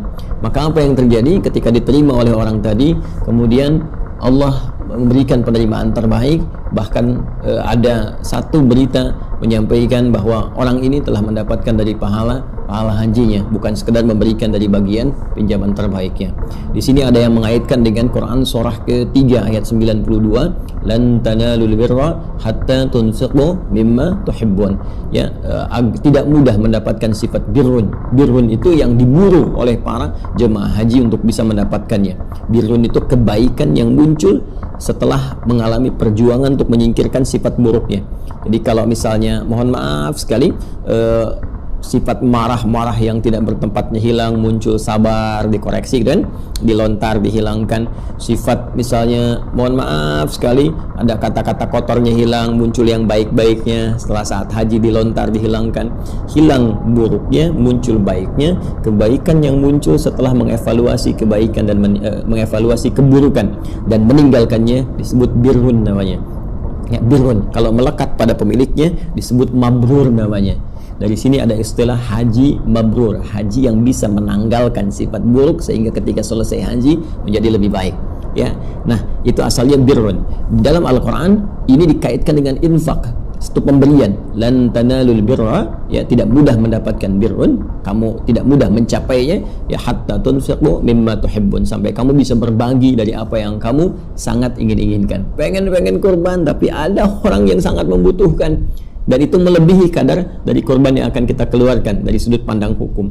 Ketika kita berikan, sifat birrun itulah yang telah Allah persembahkan, Allah berikan untuk kita. Barangkali ada satu hadiah terindah yang Allah telah siapkan kepada kita dengan satu perjuangan tertentu. Jadi secara singkat, berikan bantuan kepada yang lebih membutuhkan, dan semoga Allah memberikan dua pahala di sini, pahala menolong saudara kita dengan izin Allah, dan juga pahala untuk niat berkorban. Baik, kita lihat lagi. Bismillah. Oh, ini tadi sudah, ya. Ini satu yang sama. Assalamualaikum Ustaz Ali Hidayah, assalamualaikum warahmatullahi wabarakatuh. Terima kasih sebelumnya. Saya masih pertanyaan yang kemarin, apakah jadi dosa atau jadi hutang karena udah berniat tapi dana untuk membeli hewan kurban dipinjamkan sama saudara. Tadi yang sudah saya sampaikan, ya. Wallahu ta'ala alam bissawab. Mohon izin saya batasi kepada yang terkait dengan persoalan kurban dulu, ya. Assalamualaikum warahmatullahi wabarakatuh. Waalaikumsalam warahmatullahi wabarakatuh. Afwan Ustaz, bolehkah saya meniatkan korban untuk kakek saya yang sudah meninggal? Untuk kakek saya mu'alaf 5 bulan sebelum meninggal, seingat saya beliau belum berkorban. Semoga Allah memuliakan Ustaz dan keluarganya. Jazakumullah khair Ustaz. Semoga Allah memuliakan Anda, dan semoga Allah memuliakan kakek Anda. Masya Allah, semoga mendapatkan husnul khatimah dan penerimaan terbaik di sisi Allah Subhanahu wa taala. Demikian, semoga kita diikutkan pada nilai-nilai kebaikan yang telah beliau dapatkan. Sangat dibolehkan. Ya, sangat dibolehkan. Jadi Anda membeli satu hewan korban, kemudian dikorbankan, diniatkan untuk kakek Anda yang telah wafat. Boleh-boleh saja di sini, ya. Apa di antara dalilnya? Dalilnya adalah ketika Nabi Muhammad SAW tadi secara umum menyampaikan kurbannya kepada Allah Subhanahu wa taala dengan kalimat satu, ala Muhammad, keluarga besar Muhammad SAW. Yang kedua, menggunakan umat Muhammad, ya. Umat Muhammad SAW. Di keluarga besar beliau saja saat berkorban, kan tidak semuanya masih hidup. Ada di antara putra beliau yang telah wafat, anak laki-lakinya kan wafat keseluruhannya, ya. Al-Qasim, kemudian juga Ibrahim, ya, itu kan wafat gitu, telah wafat. Kemudian juga istri beliau tercinta Sayyidah Khadijah, ya, radhiyallahu taala anha, ya, telah wafat juga. Tapi kan dimasukkan oleh Nabi SAW dalam keluarga besar Nabi Muhammad SAW. Pun demikian umatnya. Bahkan jangankan yang telah wafat, yang sebelumnya mungkin telah syahid, ya, dalam peristiwa-peristiwa tertentu. Ya, saya, Anda, kita aja kan belum lahir pada masa Nabi Muhammad SAW. Tapi Nabi mengatakan umat Muhammad. Jadi ada umat Nabi Muhammad SAW di kemudian hari, bahkan dalam kondisi ya dia belum punya kemampuan untuk berkorban. Maka dalam konteks ini terwakili oleh keadaan tadi. Maka saya cenderung pada pendapat kalangan ulama yang mengatakan boleh berkorban atas nama orang yang telah wafat, ya, dengan niat, dengan izin Allah Subhanahu wa taala memberikan cahaya dan pahala yang mengalir kepadanya sampai di alam kuburnya. Wallahu taala a'lam bissawab.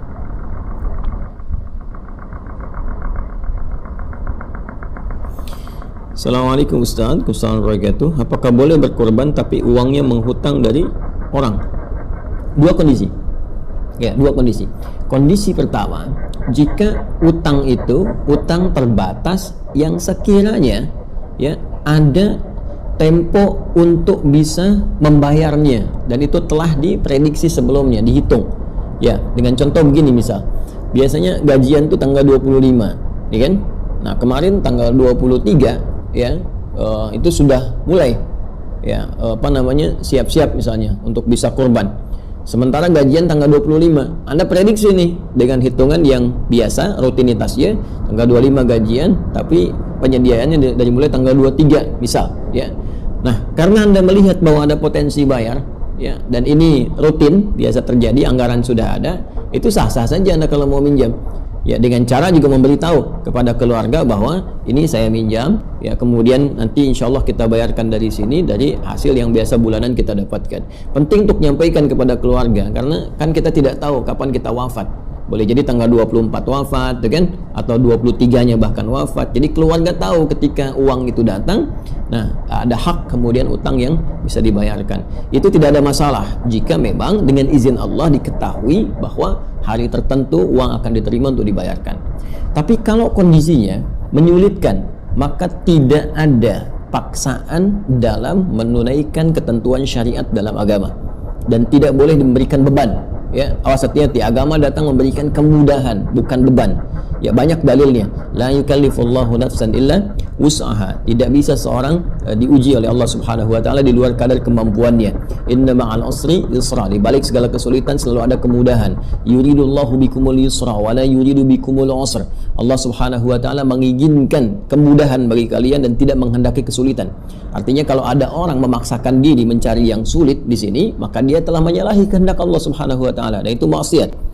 La ikraha fid din, tidak ada paksaan dalam menunaikan syariat dalam agama. Ya, karena itu jangan sekali-kali misalnya untuk korban nih karena setahun sekali saya pengen minjam dulu. Ya, pokoknya bayarnya gimana terserah nanti. Jangan. Itu bahkan menyalahi nanti satu ketentuan yang bisa berakibat fatal. Ya, ada ketidakmampuan untuk membayar menjadi persoalan serius nanti ke depan. Ya, bayar hutang hukumnya wajib. Ya, sedangkan Anda berkorban sunnah muakkadah, wajib di atas sunnah. Bagaimana kemudian Anda mendahulukan yang sunnah sementara menyalahi atau melampaui yang wajib hukumnya jika memaksakan untuk meminjam tadi. Ya, karena itu lihat kondisinya. Jika memungkinkan, alhamdulillah. Jika tidak memungkinkan, tidak dipaksakan, tapi berusaha untuk berazam, bertekad satu saat bisa berkorban. Ya, atau Anda misalnya menjual sesuatu yang kebutuhannya sudah sekunder atau tersier. Ya, kebutuhan kedua, ketiga, yang bukan kebutuhan pokok lagi. Ya, masya Allah misalnya ini kan aneh-aneh sekarang, aneh-aneh luar biasa. Ya, musim handphone pada beli handphone, musim batu cincin pada beli cincin, nggak lihat harga. Musim sepeda pada beli sepeda, musim kurban kok yang dibeli tusuk sate sama arang. Ya, harusnya kan yang dibeli hewannya. Ya, kan aneh ini. Ya, jadi kadang-kadang dunia itu cepat untuk direspon, tapi urusan akhirat nggak masuk logika gitu. Ya Allah taala alam bissawab. Ya, la haula wala quwata illa billahil aliyil azim. Assalamualaikum Ustaz, Assalamualaikum warahmatullahi wabarakatuh. Selain salat sunnah, sunnah rawatib dan bacaan Al-Quran, awalan apa yang harus saya baca di 10 bulan Dzulhijjah? Syukran Ustaz, semoga Allah selalu melindungi dan tetap istiqamah. Semoga Allah muliakan Anda dan semoga Anda tetap istiqamah. Saudariku yang insya Allah muliakan serta Anda keluarga, saya pernah menyampaikan di ta'lim sebelumnya untuk mengeluarkan menu-menu yang bisa kita maksimalkan. Paling gampangnya Nabi menyebut dengan amal saleh. Ya, ma min ayyamin al-amalus salihu fiha ahabbu ila Allah min hadhil ayyamil ashri. Demikian riwayat yang sampai dari sahabat Ibnu Abbas radhiyallahu taala anhuma berdasar keterangan dari Nabi sallallahu alaihi wasallam. Tidak ada satu perjalanan hari dalam hari-hari yang kita lalui selama setahun saat amal soleh itu begitu dicintai oleh Allah Subhanahu wa Ta'ala, terutama di 10 hari pertama bulan Dzulhijjah.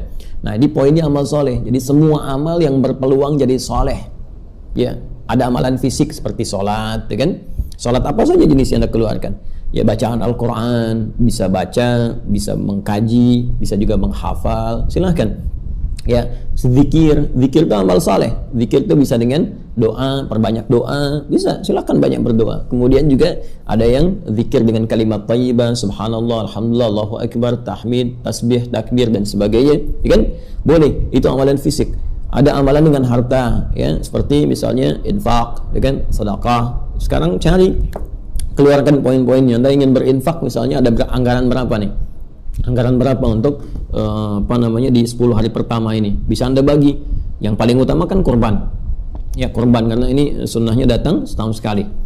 Di bawah itu bisa Anda anggarkan misalnya infak. Setelah Anda punya 5 juta, 3 juta untuk kurban, 1 bagian sapi atau beli kambing, 2 juta misalnya Anda bisa pecah selama 10 hari. Per hari 200.000, berikan kemana? Ya, untuk infak, ya sifatnya infak bisa misalnya umum, fisabilillah, ya bisa Anda cari misalnya fuqara, masakin, yatim, ya, dan sebagainya, atau ke sekolah-sekolah membutuhkan. Saya lihat ada beberapa siswa-siswa yang kesulitan saat pandemi ini, misalnya Anda bisa infakkan dengan berikan perangkat tertentu, ya, untuk dia bisa belajar dengan baik. Atau yang spesifik 5 golongan yang di Quran surah ke-2 Al-Baqarah, itu kan ayat 215. Yas'alunaka madza yunfiqun, mereka bertanya padamu apa dan kepada siapa infak itu diberikan. Yaqul ma anfaqtum min khair, katakan kalau mau infak yang bagus-bagus, pertama lil walidain, pada orang tua, wal aqrabin, kerabat terdekat, wal yatama, anak-anak yatim, wal masakin, dan orang-orang miskin, wabnis sabil, dan orang yang kesulitan di perjalanan. Jadi Anda bisa maksimalkan 5 hal ini, ya. Itu yang bisa kemudian dimaksimalkan, amalan fisik, amalan harta dan fisik. Ini barangkali bagi yang menunaikan ibadah haji, ya, dan juga umrah di tahun ini, itu bisa dimaksimalkan dengan baik dan terbatas sifatnya. Wallahu ta'ala a'lam bis-shawab.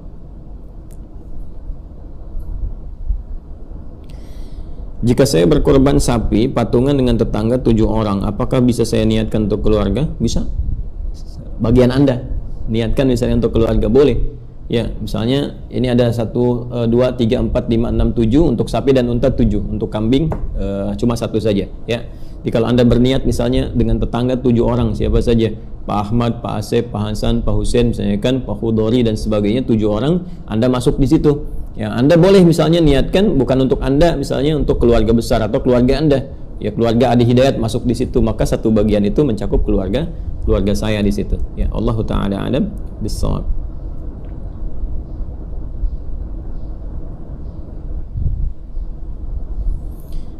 Assalamualaikum Ustaz. Assalamualaikum warahmatullahi wabarakatuh. Jika saya berniat hendak berkorban untuk keluarga besar saya, seekor kambing di negara lain seperti Syria, apakah boleh jika saya tidak memberitahu mereka tentang niat berkorban ke atas saya dan mereka? Terima kasih. Semoga Allah meridai segala usaha dalam memberi ilmu pada ummah. Amin. Semoga Allah muliakan Anda dan keluarga besar Anda. Untuk korban, kalau untuk masyarakatnya tidak harus Anda beritahu, tapi untuk pemotongnya Anda harus sampaikan. Ya, karena ketika dipotong itu kan nanti akan dibacakan oleh yang akan memotong itu, menyembelih itu. Ya, kalau niat itu hubungan Anda dengan Allah. Ya, Anda sampaikan, ya Allah, saya pengen korban ini, dan ini niat membedakan 2 hal. 1, ibadah dengan rutinitas. Ketika Anda niatkan jadi ibadah, ketika tidak diniatkan jadi rutinitas. Contoh paling gampang, ya, Anda mau makan diniatkan misalnya untuk ibadah, maka menjadi ibadah. Nanti itu akan jadi nutrisi untuk menguatkan ibadah, bisa membuat Anda kuat untuk sholat, kuat untuk baca Quran. Tapi kalau tidak diniatkan ibadah, tidak Anda doa atau tidak Anda niatkan karena Allah, Anda nggak baca bismillah misalnya, atau doa untuk makan, maka seketika jadi rutinitas saja. Maka energi dari makanan itu hanya akan menjadi penguat dalam urusan dunia. Untuk ibadah sulit dia menjadi kekuatan, karena itu bisa jadi malas untuk sholat, malas untuk baca Quran. Ya, yang kedua, niat itu untuk membedakan satu ibadah dengan ibadah lainnya. Anda mau sholat zuhur dengan asar, apa bedanya? Kan sama-sama 4 rakaat. Selain waktu, ya niatnya. Waktu bahkan bisa berkumpul kalau jama' takdim, jama' takhir, sama-sama di waktu yang sama. Yang membedakan apa? Niatnya. Pun demikian dengan korban ini, ketika Anda mau meniatkan apakah ini korban atau akikah, Anda niatkan korban. maka Anda niatkan niat hubungan Anda dengan Allah Subhanahu wa taala. Tapi untuk membedakan itu maksud nanti ketika disembelih, maka Anda sampaikan kepada penyembelih, ini kurban atas nama si fulan. Karena itu Nabi ketika beliau berniat untuk berkorban, kemudian melafadzkan proses pengorbanannya ya dengan mengatakan Allahumma hadza min Muhammad. Allahumma laka hadza min Muhammad wa ali Muhammad wa ummat Muhammad. Disebutkan dari si fulan, ya Allah, korban diniatkan dariku untukmu ya Allah, ini dari Muhammad, keluarga besar Muhammad dan umat Muhammad SAW. Karena itu ketika Anda menitipkan kepada penyembelih tertentu, maka penyembelih itu akan mengatakan korban dari si fulan, korban dari si fulana, keluarga dari keluarga fulan. Ya, Anda tidak harus bikin spanduk misalnya atau status di media sosial, hari ini alhamdulillah berkorban untuk syariah. Tidak harus demikian, cukup Anda sampaikan kepada panitia korban, maka mereka yang akan bacakan. Dan semoga, saya yakin ini adalah usaha untuk menjaga niat kita ikhlas karena Allah Subhanahu wa taala, dan semoga semua itu diikhlaskan oleh Allah Subhanahu wa taala. Saya kira sementara waktu teman-teman sekalian ini yang disampaikan. Satu lagi nih ya, satu lagi ini yang sering terjadi. Salam. Waalaikumsalam warahmatullahi wabarakatuh. Ya boleh disingkat boleh ya. Jadi kalau terlalu banyak mengetik tapi kalau diucapkan akan lebih bagus disampaikan umum ya. Lengkap. Assalamualaikum. Kita jawab waalaikumsalam warahmatullahi wabarakatuh. Boleh sebetulnya disingkat juga, terutama dalam tulisan WhatsApp ya atau SMS Anda ingin ketik. Kalau terlampau panjang situasi darurat misalnya, Anda tulis salam. Boleh. Itu singkatan dari Assalamualaikum warahmatullahi wabarakatuh. Di mana ditemukan di Quran? Misalnya di Quran surah ke-51 ya di ayat ke-24 ya dan seterusnya sampai 30 kisah Nabi Ibrahim yang kedatangan para malaikat. Hal ataka haditsu dhaif Ibrahim al-mukramin? Pernahkah Anda dengar ya kisah tentang tamu-tamu Nabi Ibrahim yang kemudian datang dimuliakan ya oleh Nabi Ibrahim alaihissalam? Idh dakhalu alaihi faqalu salama. Ya, ketika mereka datang bertamu mengucapkan salam ya, assalamualaikum. Qala salam, dijawab oleh Nabi Ibrahim salam. Jadi assalamualaikum salam warahmatullahi wabarakatuh. Jadi boleh ada singkatan ya, cuma dalam pengucapan akan lebih bagus jika disampaikan sempurna. Bagaimana hukum berkorban dengan cara arisan Ustaz? Tiap tahun arisan dikocok dan yang keluar itu yang berkorban. Jika yang dimaksud dalam arisan ini kemudian memenuhi unsur untuk berkorban, jumlahnya misalnya tepat ya untuk kambing atau untuk sapi, boleh-boleh saja karena ketika keluar nama itu harta itu sudah milik dia. Cuma dengan catatan karena milik itu kan terikat dengan iuran ya, maka dia pun harus memenuhi iuran selanjutnya. Misal berkorban 7 orang nih ya, terus arisan 7 orang itu nabung kan selama setahun misalnya, nabung keluar si fulan ya untuk satu bagian misalnya ya, kambing kah atau sapi kah, sah hukumnya untuk keluar karena ketika keluar uang itu milik dia, sudah jadi milik penuh. Nah, cuma persoalannya dia pun harus membayar lagi nanti untuk iuran berikutnya. Jangan sampai kemudian dia ambil itu besoknya dia nggak ikut bayar lagi. Nah, itu persoalan serius ya, itu tidak dibenarkan yang demikian.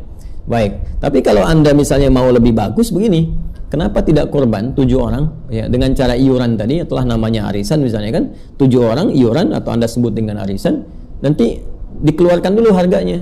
Misalnya 7 untuk satu sapi ya atau satu kerbau misalnya. Keluarkan harga kerbau sapi berapa sekarang? 21 juta. Bagi 7 orang berarti 3 juta. Lalu dalam 3 juta ini dibagi misalnya 12 bulan ya. Anda keluarkan tuh 3 juta dibagi 12 bulan. Anda iuran misalnya ya, per bulan Anda keluarkan sekian, per bulan Anda keluarkan sekian, per bulan Anda keluarkan sekian. Jadi sampai kemudian di akhir mendapatkan satu orang 3 juta rupiah. Kan nggak banyak tuh kalau sebulan misalnya dikeluarkan sekitar 250.000 ya per bulan. Ya 250.000 taruhlah paling banyak 300.000 sehingga ada 3.600.000. 300.000 dibagi 30 jatuhnya berapa? Ya kan sedikit kan? Ya kan? Ya, cuma 1.000 rupiah sehari, 1.000 rupiah sehari, 1.000 rupiah sehari, ya 1.000 rupiah, 1.000 rupiah, 1.000 rupiah, kemudian sampai dengan 10.000 rupiah ya, 10.000 rupiah, kemudian kali 30 300.000 dapat, dan itu bisa dikeluarkan selama setahun. Jadi begitu dapat setahun 21 juta lebih bahkan dengan 600.000-nya ya, lebih di situ, bahkan bisa jadi dapat 22 juta sekitar 800.000 ya, 22.800.000, 21 jutanya untuk sapi, 1.800.000-nya untuk misalnya biaya potong, plastik dan sebagainya. Jadi ketika dapat itu selama setahun, untuk Anda 7 orang yang iuran tadi itu sah dilakukan ya. Dan itu sangat memudahkan, sangat memudahkan. Nah, coba deh yang suka merokok tuh, coba aja simpan ya uang itu, alihkan untuk kurban, dan saya punya keyakinan insya Allah gitu, itu bisa lebih bermanfaat. Coba Anda merokok untuk diri pribadi Anda, kalau 20.000 untuk Anda saja, 20.000 itu berikan pada istri Anda. Istri Anda akan robah itu jadi masakan, jadi makanan. Anda 20.000 merokok hanya untuk Anda saja, tapi Anda kasih istri Anda jadi untuk keluarga besar. Anda bisa bahas tentang hal-hal yang terkait dengan kurban dan Idul Adha. Pembahasan kita insya Allah akan dibagi kepada 3 bagian utama di pertemuan malam hari ini. Pertama, tentang bagaimana kita memahami penentuan tentang awal Dzulhijjah yang nanti ada kaitan erat khususnya dengan penunaian Siyam Arafah dan juga pelaksanaan ibadah salat Idul Adha dan juga Idul Kurban. Kemudian yang kedua, kita akan coba juga membahas tentang sunnah-sunnah terkait dengan kurban, khususnya bagi yang berkorban atau secara umum bagi yang belum berkesempatan untuk berkorban tapi berpotensi dapat. Nah, ini poinnya, kesempatan yang sama untuk meraih esensi kurban. Caranya bagaimana? Kemudian yang ketiga adalah fikih standar tentang persiapan penunaian salat Idul Adha. Seperti apa sunnah-sunnah yang pernah diajarkan oleh Nabi SAW, dan itu nanti akan memiliki 2 sifat utama. Ada sifat terkait dengan ketaatan kepada Rasulullah SAW yang akan melahirkan pahala. Jadi setiap kita berbuat sesuatu yang diniatkan meneladani Rasulullah SAW, itu tercatat nanti langsung pahalanya di sisi Allah Subhanahu wa taala. Walaupun perkara itu sederhana. Misal hanya urusan bangun tidur saja, kita niatkan mengikuti petunjuk Nabi, dan pasti petunjuk itu akan sangat berkesesuaian dengan aspek-aspek maslahat yang lain. Seperti tinjauan kesehatan misalnya, bangun tidur kita duduk terlebih dahulu, merasakan peredaran darah mengalir dengan baik, menghilangkan bekas ngantuk, dalam kesadaran yang cukup tinggi baru berdoa. Itu kalau kita ikuti hanya sekedar duduk untuk mengikuti sunnah Nabi, itu ada pahalanya, dan itu berpeluang mendapatkan cinta Allah Subhanahu wa taala. Dalilnya Quran surah ketiga Ali Imran di ayat ke-31. Qul in kuntum tuhibbunallaha fattabi'uni yuhibbukumullahu wa yaghfir lakum dzunubakum. Ya Muhammad sallallahu alaihi wasallam, katakan, kalau bahasa orang sekarang, viralkan. Ya, karena Nabi kan ketika menyampaikan diminta untuk disebarkan kan? Dalam bahasa kekinian, viralkan. Kalau sudah viral, maka like, share and comment ya.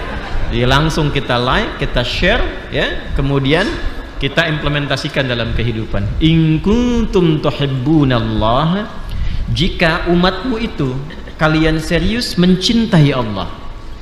Jadi bisa saja dalam standar bahasa Arab berbunyi begini di luar Quran ya. In tuhibbunallaha, innya tidak beramal. In tuhibbunallaha, jika kalian mencintai Allah. Tapi semua hamba kalau ditanya pasti mengatakan saya cinta kepada Allah.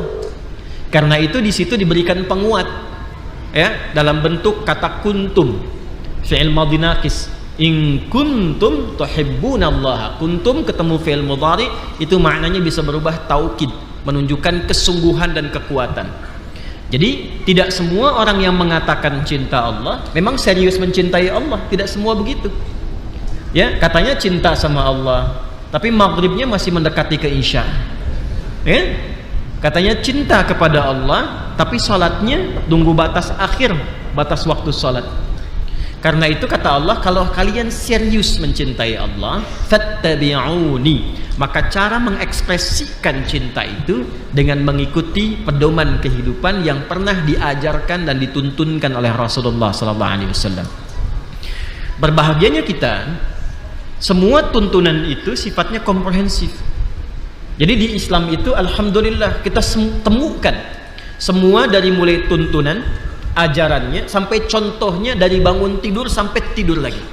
Tidak ada satupun aktivitas yang kita jalani selama 24 jam kecuali kita temukan tuntunannya, baik di dalam Al-Quran isyarat umumnya ataupun spesifik detail dalam hadis-hadis Nabi-Nya SAW. Dari bangun tidur sampai urusan ke toilet, sampai keluar masuk, sampai masuk keluar masjid, sampai duduk di masjid, sampai zikirnya semua tuntas. Ini bagian yang pertama. Kalau mampu kita ikuti, maka apa yang kita bisa dapati? Yuhibbukumullah. Maka cinta Allah akan diturunkan kepada hamba itu. Jadi mengikuti Nabi itu, satu, berpeluang mendapatkan pahala, yang saat bersamaan juga berpotensi meraih cinta Allah Subhanahu wa ta'ala. Dan itu luas sekali. Bagaimana sikap seorang anak berbakti kepada kedua orang tua, ada babnya nanti, ayatnya ada, hadisnya ada. Kita bersikap untuk meneladani tuntunan Rasulullah, ada pahalanya. Sekalipun cuma cium tangan, kan umum di kita ya, cium tangan orang tua itu, ya, itu kalau diniatkan untuk ibadah, ada pahalanya. Yang kedua, dampak mengikuti tuntunan Rasulullah itu akan ada sifat-sifat mulia yang mampu melahirkan maslahat dalam konteks kehidupan sosial. Jadi kalau kita ikut petunjuk Nabi, pahalanya diberikan, manfaatnya kepada kita juga luas. Secara pribadi pasti menjadi orang baik, secara sosial pasti bermanfaat, itu mutlak itu. Karena itu kalau kita berislam dengan benar, itu sudah pasti jadi orang baik. Apapun profesinya. Ya, apapun profesinya. Ini teman-teman ya, urusan masuk ke masjid saja kita mencari tempat duduk, itu ada aturannya. Turun Quran surah 58 ayat 11. Kita ngaji sekarang nih. Ya ayyuhalladzina amanu idza qila lakum tafassahu fil majalisi fafsahu yafsahillahu lakum. Hai orang-orang yang beriman, kalau Anda datang di majlis-majlis ilmu, saling berikan space kepada yang lain. Luaskan supaya sama mendapatkan kenyamanan bersama saat belajar. Lalu ditafsir tuh di hadis-hadis Nabi, diterangkan oleh para ulama kita. Al-Imam An-Nawawi Ad-Dimashqi sampai membuat kitab namanya At-Tibyan fi Adab Hamalatil Quran, dan di antara subtopik pembahasannya menjelaskan tentang bagaimana seorang penuntut ilmu masuk ke majlis ilmu. Dari mulai cara masuk diterangkan. Bagaimana mengucapkan salam kepada syekh kalau memang masih memungkinkan. Kalau sudah begini nggak usah. Setiap orang masuk, assalamualaikum ustaz. Saya nggak bisa ceramah kayak gitu ya. Itu ada babnya. Kalau sudah ceramah dimulai, bagaimana adabnya, lengkap semuanya. Itu kalau kita lakukan dengan baik, maka satu, menjadi terhormat kita di hadapan Allah Subhanahu wa ta'ala, dan maslahat kita dalam konteks kehidupan manusia secara sosial. Nah, karena itu saya ingin katakan teman-teman sekalian, walaupun kita mempelajari persiapan menjelang sholat Id, nanti ada bab-bab yang kelihatan sederhana, cari baju yang layak, pakai wewangian misalnya, menyapa tetangga, itu hal yang kelihatan kecil, tapi saat dikerjakan itu nilainya tinggi di hadapan Allah dan Rasulnya. Kenapa saya ungkapkan kekinian? Karena sering luput amalan ini dan cuma datang setahun 2 kali, di Idul Fitri dengan Idul Adha. Jadi kalau luput yang sekarang, Anda mesti menunggu kesempatan 9 bulan lagi ke depan sampai selesai Ramadan dan bertemu dengan Idul Fitri. Jelas sampai sini? Baik. Karena itu mari kita mulai pembahasan kita dengan masuk kepada bagian yang pertama, bagaimana kita memahami isyarat dalam Al-Quran dan hadis-hadis Nabi Muhammad SAW yang telah diajarkan oleh para ulama kita di setiap pergantian generasi dalam menentukan atau mengetahui tibanya awal Idul Adha atau Dzulhijjah lebih tepatnya, terkait dengan bulan ini yang juga terkorelasi dengan Ramadan dan Idul Fitr. Bismillahirrahmanirrahim. Kita mulai pembahasan subtopik yang pertama. Bapak Ibu sekalian, saya berikan mukaddimah singkat dulu untuk memberikan pemahaman yang utuh. Dengan hikmah Allah Subhanahu wa taala, setiap manusia yang berkehidupan di bumi itu maka diberikan fitrahnya oleh Allah untuk bisa menyebar ke setiap tempat yang mampu dijangkau di muka bumi. Di sejak Nabi Adam alaihissalam diturunkan, Quran surah kedua Al-Baqarah di ayat 38, qulna ihbitu minha jami'a fa imma ya'tiyannakum minni huda faman tabi'a hudaya fala khaufun 'alaihim wala hum yahzanun. Sekarang Adam Hawa turun. Misi kalian sebagai khalifah di bumi dimulai. Maka Adam nanti turun menurut sejarah di dekat sekitaran India, Asia Selatan. Hawa diturunkan di wilayah Saudi sekarang yang bernama Jeddah. Karena itu ada yang mengatakan begini, kenapa disebut Jeddah yang seakar dengan Jaddah yaitu nenek, karena nenek moyang kita dulu turun di situ. Jadi kalau biasanya haji atau umrah yang ada sepeda besar itu, ada orang iseng mengatakan bercanda itu sepeda ontel Nabi Adam katanya. Itu kalau lewat nanti belok ke kanan agak lurus dikit, nanti ada semacam sekat dengan batu bata warna krem itu. Ya sekarang sudah lebih bagus tuh di tembok. Itu ada tulisan Maqbarah Sayyidah Hawa. Ya kuburannya Sayyidah Hawa alaihissalam. Adam turun sekitaran India. Kemudian keduanya kan berkelana tuh. Sampai kemudian menyatu di satu tempat ya, dan melihat dari kejauhan dulu tuh sebelum naik ke atas bukit untuk bertemu. Begitu melihat dari kejauhan, ya Adam merasakan itu kayaknya saya kenal. Hawa juga begitu. Ya pasti kenal ya, kan di bumi cuma ada dua waktu itu ya. Belum ada yang lain itu. Ya. Tapi sudah terbiasa kan? Ya mereka sudah bergaul sejak di surga sebelum turun ke bumi. Maka bertemulah kemudian di satu bukit, tumpah kasih dan sayangnya karena terpisah itu kemudian menyatu kembali. Tumpahlah kasih sayang yang dalam itu. Dalam bahasa Arab, perhatian kasih yang tinggi yang dalam itu disebut dengan rahmah namanya. Maka ketika bertemu di atas bukit, bukitnya disebut dengan Jabal, tempatnya sampai sekarang disebut dengan Jabal Rahmah. Maka saling mengenal, saling mengetahui. Mengenal dalam bahasa Arab disebut dengan Arafah. Mengenal karakter sifatnya, tambahkan tak di ujungnya Arafah. Kalau dijamakkan menjadi Arafat, maka dari situ pun kelihatan semua yang ada di sekitarannya. Lalu kenal dengan karakteristiknya. Disitulah keduanya berkomitmen untuk menjaga keutuhan hidup bersama, mendekat kepada Allah, ma'rifatullah, menjaga kemuliaan diri supaya tidak kemudian berbuat maksiat seperti pernah dicontohkan dalam kehidupan di surganya sebelum turun ke bumi. Maka di situ pula kemudian keduanya berdoa, Rabbana zalamna anfusana wa illam taghfir lana wa tarhamna lanakunanna minal khasirin. Quran surah 7 di ayat 26 itu ya. Kemudian apa yang terjadi? Setelah itu secara singkatnya, karena tahapannya saya ingin masuk kepada penentuan tentang penanggalan. Kemudian keduanya mulai hidup berkeluarga, dan ketika Adam turun ke bumi, maka dimulai misinya sebagai manusia terpilih. Terpilih bahasa Arabnya Mustafa, dipilih Istofa. Maka Adam dipilih oleh Allah Subhanahu wa taala sebagai manusia pertama yang membawa risalah Rabbaniyah, nilai-nilai ketahuidan kepada Allah di muka bumi. Maka turunlah Quran surah ketiga Ali Imran di ayat yang ke-33 untuk menguatkan itu semua. Innallaha astafa Adam wa Nuha wa ala Ibrahim wa ala Imran 'alal 'alamin. Sungguh aku tegaskan, kata Allah, Allah telah memilih Adam. Kalau istafa berarti orangnya Mustafa, yang terpilih, membawa tugas-tugas besar. Berita besar itu disebut dengan Naba. Ada surah ke-78, surah namanya An-Naba. Pembawanya disebut dengan Nabi. Maka membawa risalah, ya, risalah besar untuk pribadi dan lingkungan terdekat, itu disebut Nabi namanya. Kalau sudah ada objeknya luas seperti masyarakat, ditebarkan risalah itu ke lingkungan masyarakat, maka berubah namanya menjadi Rasul. Kalau Rasul sudah ada umatnya, Nabi untuk pribadinya, jelas, dan keluarga terdekat. Maka Adam dipilih oleh Allah menjadi Nabi, tapi tidak menjadi Rasul, karena kan belum ada umat, jelas ya. Nanti saat zaman Nabi Nuh alaihissalam baru ada umatnya setelah menyebar sedemikian rupa. Maka sejak turunnya Adam alaihissalam dipilih, maka status beliau menjadi nabi yang maksum. Menyatu dengan Sayyidah Hawa alaihissalam, mulai berketurunan. Maka Quran surah keempat An-Nisa di ayat yang pertama menjelaskan itu semua.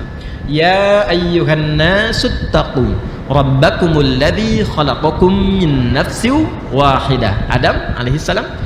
Wa khalaqa minha zawjaha Hawa alaihissalam wa batta minhuma rijalan katsiran wa nisaa. Antum, saya, kita semua. Wattaqullaha alladzi tasaaluna bihi wal arham innallaha kana 'alaikum raqiba. Maka dari pertemuan Adam dan Hawa dan melanjutkan kehidupan keluarga mereka, terlahirlah anak keturunan mereka, laki-laki dan perempuan. Maka anak keturunan Adam ini disebut nanti dalam Al-Quran dengan Bani Adam. 7 kali disebutkan dalam Al-Quran. Contoh, Quran surah ke-7 ayat 31. Ya Bani Adam khudhu zinatakum inda kulli masjid. Hai semua anak cucu keturunan Adam. Jadi tidak ada satupun manusia yang berkehidupan di bumi kecuali secara genealogis akan tersambung kepada Adam alaihissalam. Jadi antum, saya, kita semua keturunan Nabi ini, Nabi Adam, ya, ya. Dinyambung ke siapa? Ke Adam alaihissalam. Ibundanya siapa? Hawa alaihissalam. Jadi kalau sudah paham seperti ini, jangan membuang energi kita untuk meriset yang aneh-aneh. Ya, jangan sampai besok misalnya ada manusia keturunan gorila misal gitu kan, dan sebagainya. Itu buang-buang energi. Toh akhlak akan dipatahkan kembali. Kemudian setelah lahir keturunan ini, nah ini yang saya katakan, maka mulailah menyebar ke berbagai tempat yang bisa dijangkau. Itu sifat manusia. Jadi merantau, ya, ingin mengetahui tempat-tempat tertentu, ingin datang ke beberapa tempat yang berbeda, itu bagian dari fitrah manusia. Selalu ingin mengenal sesuatu yang baru. Itu ada di mana? Di Quran surah ke-49 Al-Hujurat di ayat ke-13. Perhatikan, apa yang saya sampaikan akan terurut secara sistematis. Maka Allah sampaikan, ya ayyuhan nasu. Di An-Nisa ayat pertama, ya ayyuhan nasu, sifat kekeluargaan yang melahirkan keturunan. Di Al-Hujurat ayat 13 dibuka dengan ya ayyuhan nasu. Keturunan itu yang kelak akan menyebar ke berbagai tempat, membentuk komunitas dan strata sosial baru. Ya ayyuhan nasu, inna khalaqnakum min dzakarin wa untha. Hei semua manusia yang punya kecenderungan bersosial. Ingat ya, sosial itu harus disatukan ya, nggak boleh dipisah. Kalau dipisah jadi bermasalah. Sosial, Anda yang sok, dia yang sial, gitu kan? Nah, jadi satukan katanya. Sifat manusia tidak mungkin hidup sendirian. Pasti membutuhkan yang lain. Karena membutuhkan yang lain itulah terbawa suasana fitrah untuk mencari, untuk bekerja sama. Kata Allah, dengan keagunganku aku ciptakan manusia itu ada 2 jenis. Lihat masing-masing pribadi kita. Manusia hanya satu di antara 2 ini, tidak ada yang ketiga. Min dzakarin wa untha. Kalau bukan laki-laki, kata Allah, berarti perempuan. Jelas ya? Kalau bukan laki-laki, apa? Perempuan. Jadi manusia cuma ada 2 yang diakui oleh Allah sang pencipta. Kalau bukan laki-laki, perempuan. Jadi kalau sudah niat saja, jangan menjadi kurniadi, ya. Paham? Wa ja'alnakum syu'uban wa qabail. Lalu aku berikan fitrah kalian itu, laki-laki dan perempuan, itu menyebar sehingga membentuk komunitas baru. Syu'uba itu jamak dari kata sya'bun. Sya'bun itu sudah komunitas. Sekarang ada RT, RW, itu sya'bun. Kalau membentuk terus sampai dengan ke atas secara struktural, ada RT, RW, kelurahan, kecamatan, kabupaten atau kota, provinsi sampai negara, sampai ke beberapa benua, itu disebut dengan syu'uba. Jadi nggak semua nanti akan ada di Asia. Mungkin ada yang ke Amerika, ya, mungkin ada yang ke Afrika, ada yang menyebar itu semuanya. Bahkan di satu tempat pun itu kabilahnya, sukunya bisa berbeda. Wa qabail. Di Indonesia kan paling jelas ya. Kalau kita mau melihat tafsir ayat ini, di Indonesia paling jelas. Syu'uba 34 provinsi, qabail sukunya luar biasa. Suku Sunda, suku Madura, kan? dan sebagainya. Di Sunda paling banyak suku kan, gitu. Itu luar biasa. Nah, apa yang terjadi di sini ini yang mau saya sampaikan. Wa ja'alnakum syu'uban wa qabaila lita'arafu. Maka aku desain kehidupan kalian secara sosial itu berbeda tempat dan suku supaya kalian membangun harmoni dalam konteks membangun dan memakmurkan tempat yang dipijak. Jadi ingat ya, sekarang kita mesti melihat diri kita oleh Allah ditempatkan di mana. Maka nanti manusia di dunia membangun sistem. Seperti sekarang misalnya ada sistem kenegaraan. Kita di mana sekarang negaranya? Indonesia. Ada di Asia Tenggara, ada Malaysia, ada Brunei, ada Filipina, ada sewilayah Asia nanti, ada Timur nanti, ada yang di Barat, ya Asia Barat yang wilayah Teluk itu, ya Asia Timur nanti yang masuk ke wilayah Jepang, ke Cina, Pasifik sana, ya. Ada yang ke Eropa, ada yang ke Afrika. Ingat betul ini. Pertama kali ayatnya turun, dimanapun kita ditempatkan oleh Allah, maka misi pertama kita bangun makmurkan tempat yang kita pijak. Jadi memakmurkan Indonesia itu sudah melekat menjadi bagian dari kewajiban kita. Makanya saya selalu katakan, kalau orang itu orang Islam pasti mencintai negerinya. Dan tidak pernah ada pertentangan antara nilai-nilai dalam keislaman dengan konteks-konteks kebangsaan. Makanya saya saat pernah ditanya, apa Ustadz, bagaimana hubungan antara Al-Quran dengan Pancasila? Saya bilang hubungannya baik-baik saja Pak, tidak ada masalah. Ya, baik. Jadi ini bagian pertama. Yang kedua, apa hikmahnya ditempatkan berbeda itu? Ini indahnya Islam. Jadi ada hablum minan nas dalam konteks kehidupan sosial, ada hablum minallah dalam konteks penghambaan kepada Allah. Nah, konteks penghambaan kepada Allahnya dibuatlah kemudian berbeda-beda tempat secara fitrah itu agar di setiap tempat merasakan kenyamanannya. Konsekuensinya akan ditemukan perbedaan tempat dan perbedaan waktu berdasarkan letak geografis terkait dengan rotasi ataupun revolusi bumi yang mengitari matahari pada saat itu. Jadi berdasarkan perbedaan tempatnya ini, boleh jadi nanti di setiap tempat akan beda waktunya. Contoh, maaf ya, sekarang di Indonesia saja, kita sekarang di barat, di tengah dengan di timur sampai ke Papua, beda kan? Ya kan? Sekarang jam 7 misal di sini, di tengah jam 8, di Papua jam 9. Jelas ya? Kalau mau kita tarik lagi ke Saudi, di Saudi 4 jam sebelum kita nanti. Kita duluan 4 jam, baru kemudian Saudi. Tarik jauh ke Kanada sana, ke Amerika Utara, 12 jam bedanya. Sekarang jam 7 ba'da maghrib ke malam, di sana baru jam 7 pagi. Ya, sekarang kita udah malam Jumat, sana masih Kamis pagi. Itu hikmahnya. Apa hikmah tertinggi terkait dengan penghambaan kepada Allah? Perhatikan ini, dalam sekali. Hikmahnya adalah supaya penyembahan kepada Allah tidak putus dalam 24 jam. Jadi semua yang bertempat di bumi itu semua akan menyembah Allah. Nggak putus menyembah Allah itu. Ya, makanya ketika Anda dengar suara adzan di Bekasi selesai, Cikarang adzan. Cikarang kemudian selesai, naik ke atasnya adzan, ke Bandung adzan, terus berputar 24 jam, tidak pernah tuntas ruku dan sujud hamba kepada Allah Subhanahu wa taala. Itulah hikmahnya kenapa desain bumi itu menjadikan setiap keadaannya, tempatnya bisa berbeda suasananya berdasarkan letak geografis, waktunya tidak sama supaya semua hamba bisa menyembah Allah, dan dalam konteks penyembahan itu tidak terputus penghambaan kita kepada Allah Subhanahu wa taala setiap siang dan malam dalam 24 jam. Jelas? Baik.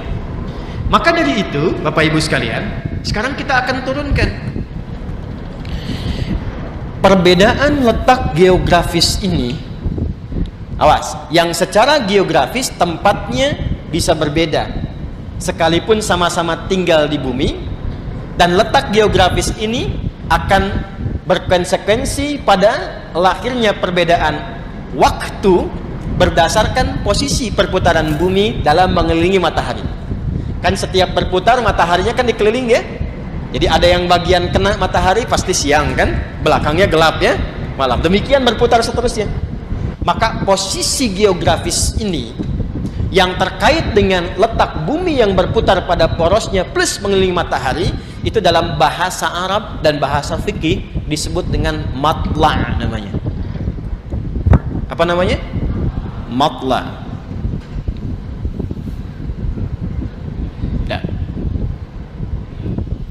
Kalau kita bisa katakan zona, gitu kan? Wilayah-wilayah yang terkait dengan eksistensi kita di bumi. Pelan-pelan. Paham sampai di sini? Baik. Sekarang kita ada di mana? Di Indonesia. Bagus. Indonesia. Tepatnya di mana? Bekasi, WIB, Waktu Indonesia bagian Bekasi. Dan jangan lupa, Bekasi juga dibagi lagi. Nah, kita ada di Bekasi mana sekarang? Bukan, selatan. Di sini selatan. Nah, ada yang di Bekasi Utara, ya kan? Ada yang di Bekasi Barat. Ke depan sedikit barat tuh. Ada yang di Bekasi Timur, ya, sampai ke BSD, Bekasi Sanuan dikit, Tambun sampai ke sana tuh, ya. Nih kan? Ini baru Bekasi loh. Keadaan tempatnya bisa berbeda-beda. Sekarang coba kalau kita bawa nuansanya agak lebih tinggi, Jawa Barat misalnya. Dan ini baru kota, belum kabupaten. Jawa Barat. Bagi dengan semua kabupaten dan kotanya. Ini baru Jawa bagian barat. Masukkan tengahnya, Jateng. Masukkan kemudian timurnya. Ini baru Jawa, dan itu belum masuk semua. Belum Lampung, belum yang lain. Kita masukkan Sumateranya, kita masukkan dari Sabang sampai ke Merauke-nya. Maka jadilah apa? Indonesia. Perhatikan baik-baik. Maka tempat kita saat ini, tempat kita berdomisili, tempat kita beraktivitas, artinya matla kita ada di wilayah ini, Indonesia. Sekarang keadaannya malam atau siang? Malam. Oke, sekarang kita geser sedikit. Di Saudi sekarang jam berapa? Kurangi 4 jam aja kurang lebih. Jam 3 kan? Wah, tarik Saudi. Ya. Saudi punya matlaknya sendiri. Punya wilayahnya sendiri, punya tempatnya sendiri, dan posisi Saudi secara geografis, ya, dalam kaitannya nanti perputaran bumi terhadap matahari, menjadikan keadaan Saudi bisa beda dengan Indonesia. Karena tempatnya kalau kita gambarkan buminya bulat, kan Indonesia nanti sekarang sedang berada menjauh dari matahari, kan? Saudi mataharinya baru mau tenggelam tuh. Karena konsekuensi posisinya kan demikian kan, beda tempatnya. Apalagi yang di Amerika. Kita ambil Amerika Utara, Kanada misalnya. Itu posisi mereka ada di bumi kalau kita gambarkan begini, ini bulat misalnya. Oh, matahari lebih besar ya. Saya beginilah, ya. Taruhlah kalau kita gambarkan Indonesia sudah di sini, kan? Ya kan? Saudi baru mau tenggelam, Kanada sudah di sini.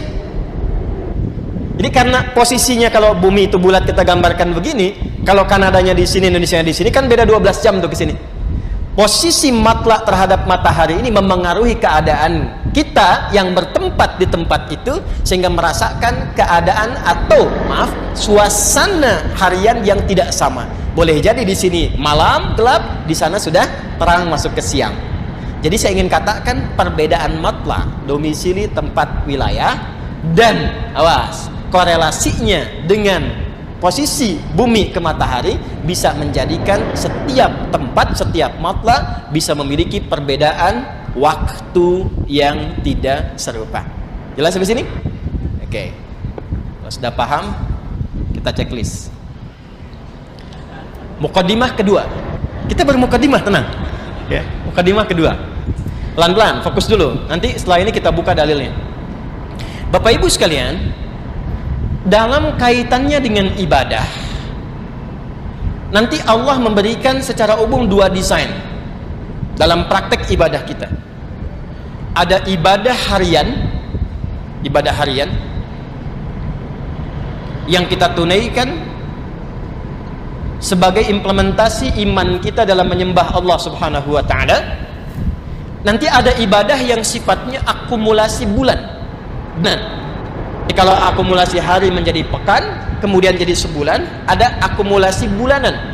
Dari bulan menjadi 1 tahun. Kalau akumulasi harian, maka nanti patokannya adalah posisi matlak kita, tempat kita berdomisili terhadap matahari. Jelas ya? Jadi ini objeknya atau acuan pokoknya matahari.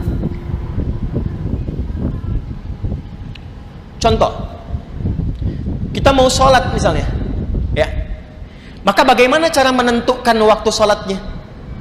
Maka untuk menentukan patokan waktu sholat 5 kali dalam sehari, mengetahui waktu subuh, zuhur, asar, maghrib, sampai dengan ke isya, maka Nabi langsung memberikan petunjuk kepada kita, lihat patokannya bagaimana posisi bayangan matahari. Ditanamkan tongkat,